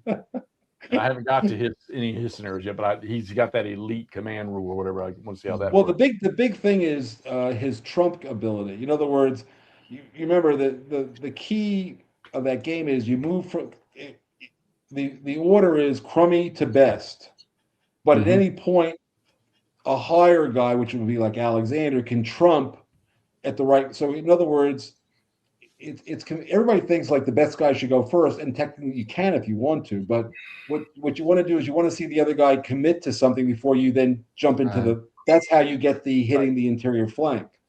Well, I like how a leader from the other side can trump and finish another leader or ruin his day by not rolling. Well, that's again. This is talking about. I had it in the game, but who named the die roll of doom? You know who named that? That's Berg at his best. Well, what was the premise behind letting the lower tier leaders execute first in the sequence of play? So the trick, right? So everybody thinks that going first is an advantage. It's actually going last is the advantage in a game. And so again, remember I was telling you like the Alexander's ability is to get the guy out of position and then exploit it, right? So I want the crummy guys to do whatever they're going to do. So what's happening is his ability to turn within their command loop, if you want to go to your modern terms. Yeah. So in the real battle, I'm not saying they're moving simultaneously, but there is some kind of simultaneous movement that you're trying to simulate without simultaneous movement. So the poor guy makes his move, he starts doing whatever he's doing, and if there's a mistake, that's when Alexander comes in and wrecks him. Right. If it makes if there's no faults in it, so the goal is to get him to do things that'll create a gap, and whenever that gap, even for a second, shows up, that's when the better leader can now, Alexander goes into the hole and does his thing, and that's what that game system lets you do. And that's what it should do, because think about it, Alexander sitting back there, being smart, having his experience, whatever you want to call it, is watching there and he knows what he's looking for. So he's looking for something to happen at a certain point or certain movement to happen. And he's going to say, bam, I'm going after it at that point. And all of a sudden, he's on. Remember, these battles that you're talking about are taking place in a matter of maybe 2 hours. Right. And so because and so the key is it's the ability of the better commander to control the tempo of the battle that's making him Alexander. And so what I'm letting you do by the way I created that system is the better leader picks the timing of when things happen. And so that's his huge advantage, but it's a very subtle advantage, but it's a huge advantage. Oh, yeah. Todd had a question. Yeah, I have a I'm question. done. I'm done with ACW until you start playing. Todd, what's your question, my friend? Stop. I have a couple. So the first one is what is your? I mean, you support your rules very well, but what's your view, just kind of generally, of how long does a designer, developer, whatever the term you want to use is, how long do you have to support your game? Like, well, I've said in writing. So here's how I've handled it. I said in writing I will support any game I've ever designed from the day now till the day I'm dead. So I won't do it after I'm dead. I want to be clear about that. oh, weird. Okay. Yeah. But what I have done is there are, thankfully there are fans of my games. So what I've done over the years is, so like if you're playing For the People, right, which is a game that's been out there, there's a very nice young man. Well, he's less young now than when I first met him in his 20s, named Ty Golding. Ty he knows the game. So I have said to him, when I'm dead, you have to answer these questions after I'm dead, and he has agreed to that. So I have literally have named Francisco Colmenares will do it for Empire of the Sun, and so some of my bigger titles, I actually have picked somebody as a successor games. Oh, that's cool. Question, and so. And these days, when somebody posts a For the People question, I don't answer it until Ty answers it. And if Ty has a problem with it, he sends me a private email and we discuss it. But I don't answer the rules questions. I let them do it. And I'm backing them up when they need it. But Ty's got everything I've ever said about For the People is cataloged and logged and like an archive of some kind. And he literally quotes everything I've ever written for 25 years in answers. Right. So I've done that for my more popular. I haven't done it for all my games. Ultimately, I'm going to have Alan answer all the rules questions for Rebel Fury someday. So he doesn't know that. Congratulations, Alan. I was just curious. I mean, I just kind of curious if what you thought, like generally, do you think all designers should do that, or do you think it's okay? Like, hey, man, I designed the game. I got to tell you something. I'm done. I'm from Brooklyn, and what I think is what I think. I don't think for other people. What other people should do, I don't judge anybody about. Some people think that's what they should do. That some people think that's not what they should do. I'm not here to judge anybody. That's not my role in life. Yep. There are real judges, and then there's higher level judges. So that's not my problem. So Cool. I can only speak for myself. That's what I'm doing. Now, if somebody does something different, it doesn't mean that they're wrong or they're not good people or anything stupid like that. It's just that's what they want to do. I can't, what I don't like is I don't tell anybody what to do, but when somebody from another state tells me, New Yorkers should do this, I said, have you ever been to New York? Do you know anything about New York? What are you telling New Yorkers about, you moron? You know nothing. One guy was telling me one time, I come from a town, there's 200 people and we all just get along and it's really sweet. I said, let me explain something to you. Where I grew up, there were 3 times that many people in my apartment building. Okay, we grew up in Brooklyn on top of each other, and we learn how not to piss each other off every goddamn minute. That's what you learn when you live in New York. So you don't go out of if you want to fight somebody, you can have that any day you want. But we are taught to tolerate reasonable behavior. We just don't bother with it because nobody's perfect. And now somebody's running around with breaking shit or blowing up stuff, that will react to that. But sure. But if you're living your life and you're not bothering me and we're living next door to each other, hey, we're neighbors, but we may not even be friends, but we're not going to get in each other's way either. That's how New Yorkers are. And guys from the rural areas just don't get that. And I don't tell people from rural areas how they should live. That's your business. Right. You want to live the way you want to live, knock yourself out. I don't care. So that's how I am about these things. So again, I'm not telling other designers what's right or wrong. That's up to them. But what I am doing, which I am very clear on, is I will answer questions until I stop breathing. And I've designated for some of my more popular titles, I have younger men in all cases who will answer the questions until they drop dead. and that should cover enough years. Yeah, that should cover it. The other one I had was, and Alan reminded me. So you did the Waterloo. Are you or do you think someone else might continue Napoleonic in the? That's I am. Oh, you're doing it. Okay. Oh yeah, in fact, I've already got a handshake agreement. I'm going to do it with my good friend. There's a German guy named Uli Blennemann. He runs a company called Blennemann, yeah, Spielworks. yeah. Mm-hmm. Good friend of mine. We've been friends for, I don't know, 35, I don't know, long time. All my friends are, everybody I know who I've been friends with. You guys will know me for 30 years if I live that long. But when I'm friends with somebody, I'm friends with them. That's just how it is. So Uli is going to do my Napoleonic series. I already told GMT they're busy enough. And the first one's going to be called 1813. I'm going to cover the battles in Germany in 1813 with the system. Good deal. Nice. That's cool. Good deal. It'll be published by GMT or someone else. Spielworks. Oh, bye. Oh, Spielworks. Okay, I missed that. Sorry. Yeah. Okay, gotcha. Oh, that's cool. You know, you go ahead and tag me as your ancients history rules guy for later, because I'm pretty much For Pete's sake. that's all me. Mark, just I'm good with look, I gotta be honest with you. I'm 72 in November. I want to live to, my goal is to live to 100, but you know, at some point, you know, you don't get to choose. And No. I really do like I like what I've done with my career and my legacy, and I'd like people to keep playing them even after I'm gone. But if they have problems with rules or reprints or whatever, it's good to know there'll be somebody who can answer the question, say, look, Mark told me I'm in charge, and that'll be good enough. Mark, they're going to be playing your games forever. You've got to realize it's going to be forever. Years. It's going to be SPI games of yours they're playing. Yeah, I'm still shocked when I look at that list and see his name on something. Like, are you freaking kidding me? He's on this one too. You know, look, I'm really a very boring person otherwise. You know, if it wasn't doing this, I would have nothing going on in my life. Damn, this is 2 lies he's told tonight already. Oh God, I don't know. You know, we were talking about, you know, like this is perfect because of the 3 we got on here, and Ross will be another one.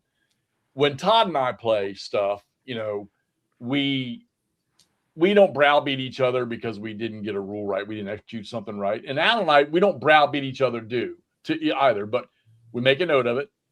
Now with Alan and I, Alan, I don't know why these guys, him and Ross, that stuff stays right there. And they almost don't need to look at unless which Alan did with simple rules and GBACW is he gets them crossed over from the full rules to the simple. Yeah.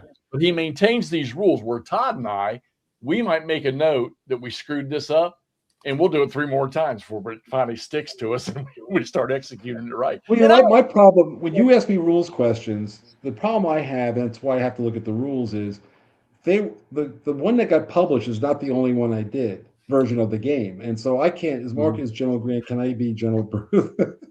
That's so funny. But I can't remember sometimes which version of that rule got published.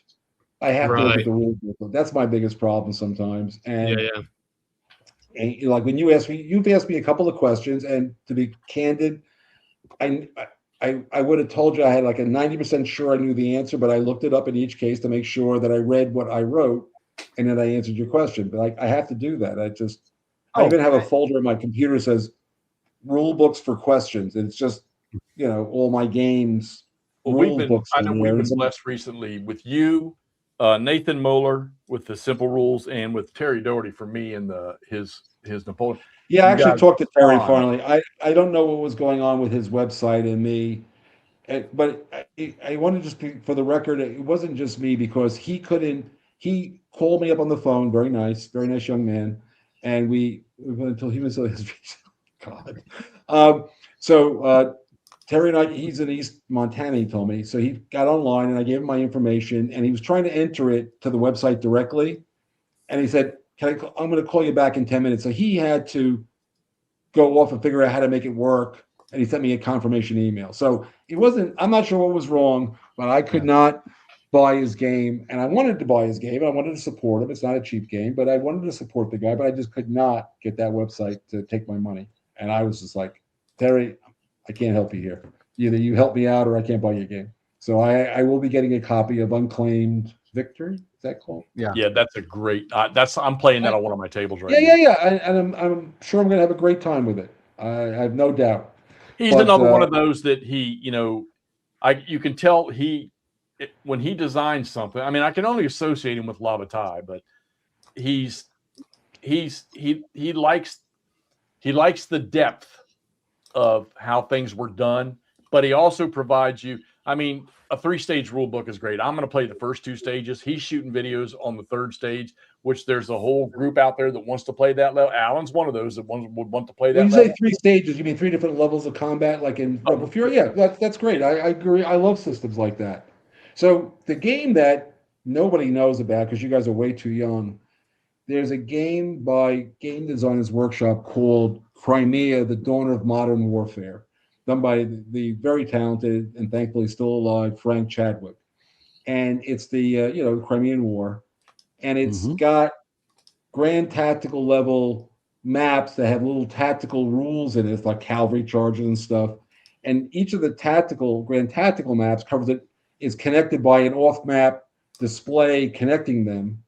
And so it plays at 3 different levels, which I played to death as a young man, back in the early 70s. And I love that game. And so what I did, I did Gulf Strike. I kind of modified it so that I had these mega hexes, and that's what I'm using in the Rebel Fury Army Potomac theater system. Is I'm using the Gulf Strike. There's like these 8-mile hexes that translate. There's a map, but there's like a box, if you would imagine, which is the campaign, the half-mile scale maps. And so when you get to the edge of it, you jump into the Alice in Wonderland. Eat me, drink me thing where you become smaller and all of a sudden you're in there. But it lets me bring in, Stratego, I call them Stratego blocks, like Stratego, that game. Oh, yeah. Where you don't know what you only see the back of the wood. So you're not, until you get your cavalry in there or they get really close. And that's the thing that a lot of people don't so in Rhodes, I'm very steeped in, especially the Gettysburg campaign right now. By the way, if you've never read this book, this is the best book on the Gettysburg campaign, bar none. Coddington, yeah. It's the best book. And sadly, you cannot get an e-version of it, so you have to actually read a book. Yeah, you got to get a physical copy. Yep. Yeah. Some guy posted the PDFs of his book, and they're crap, they're crap. But that's the only thing that's online. But when Rhodes was closing in on Gettysburg, he was ordered by Lee on July 29th, 30th. Ewell was ordered to start sending his guys towards Gettysburg after Johnson had taken the wagon train, and then Lee changed his mind. So now you got Rhodes coming down with Early. Rhodes had no idea the Union Army. Lee had told him nothing, and so the first time he knew that there was something was going on is when he was about 4 miles from Gettysburg. He heard lots of cannon going off. Artillery was shooting off because guns make noise, and so nobody gets really totally surprised in the Civil War, other than like maybe the first picket running into somebody. When they're shooting about 30 cannon are going off, there's a battle going on somewhere. There's within 5 miles. Yeah, you hear it. I mean, so Rhodes knew he was walking into a fight when he was 4 miles from Gettysburg because he goes, "That's not a skirmish. That's a battle." And so noise is a big deal in the Civil War. Yeah. He was blessed with some remarkable brigade commanders. Yeah, and in fact, one of the mistakes on those counter sheets that I've already written the correction for is Rhodes has got 5 brigades, but they're pretty large. So he's got an A, B, and C unit, by the way, like Field does in the Wilderness. The A one though has a battle star. The other 2 don't.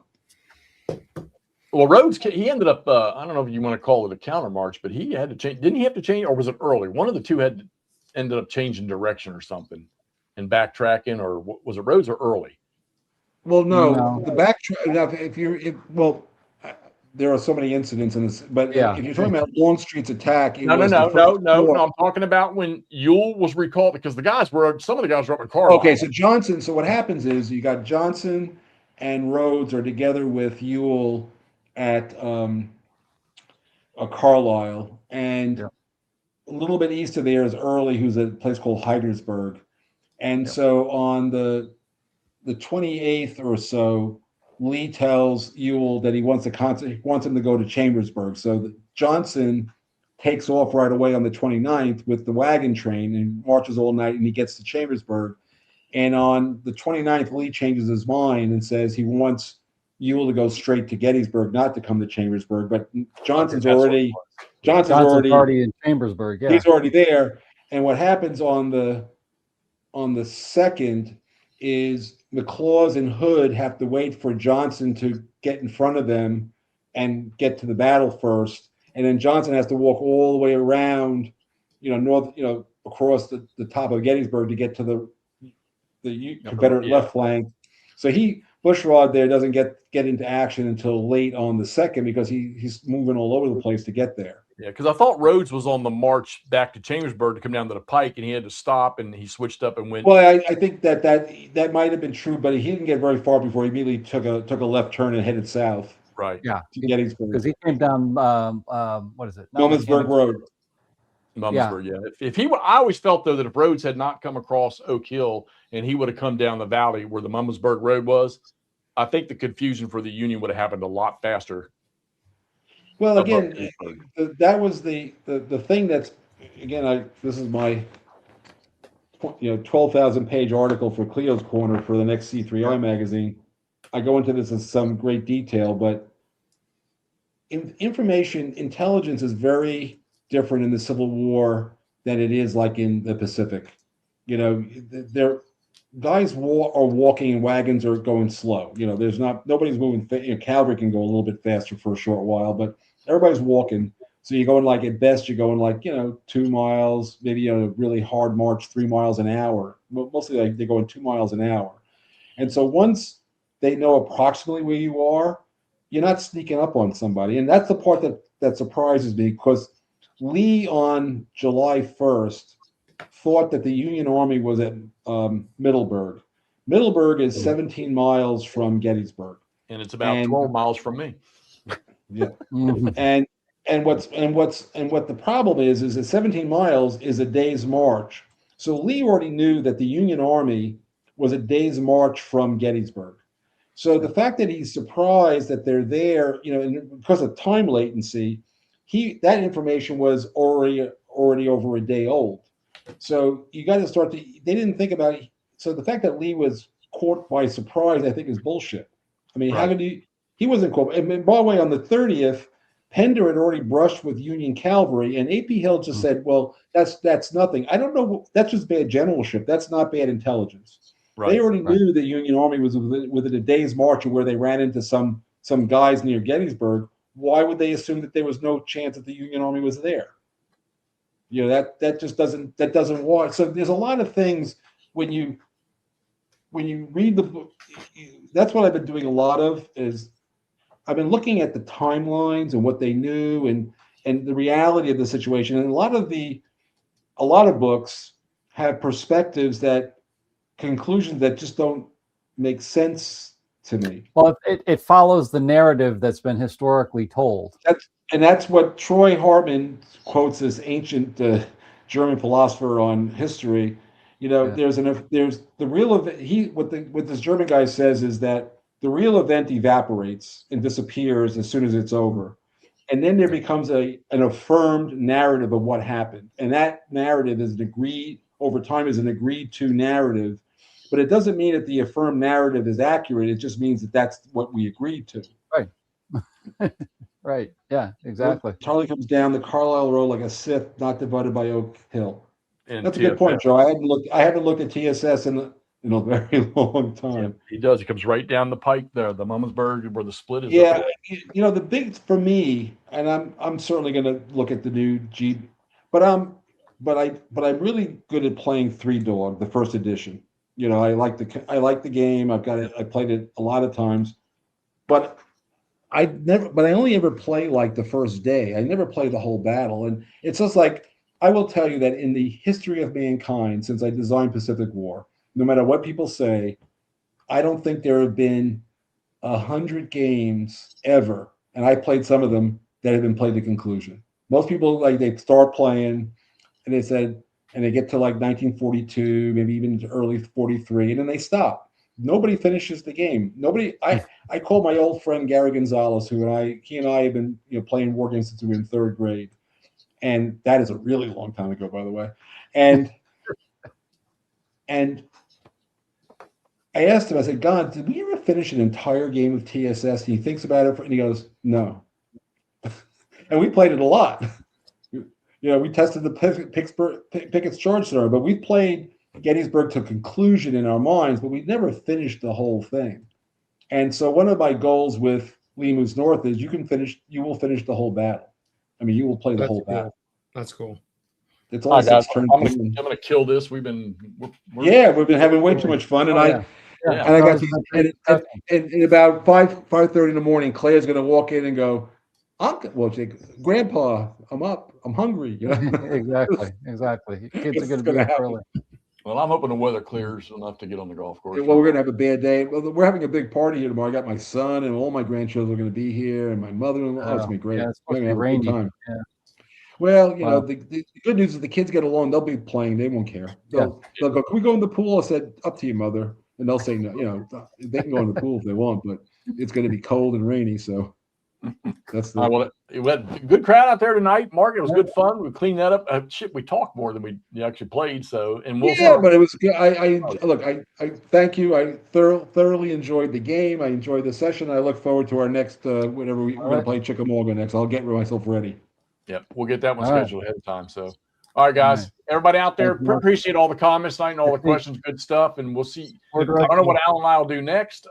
Hexy's got to get out of this funk of playing he's in, but we'll have Mark on the schedule for 2 Wednesdays from now, and we'll play Chickamauga that night. So, see y'all later. Talk to y'all soon.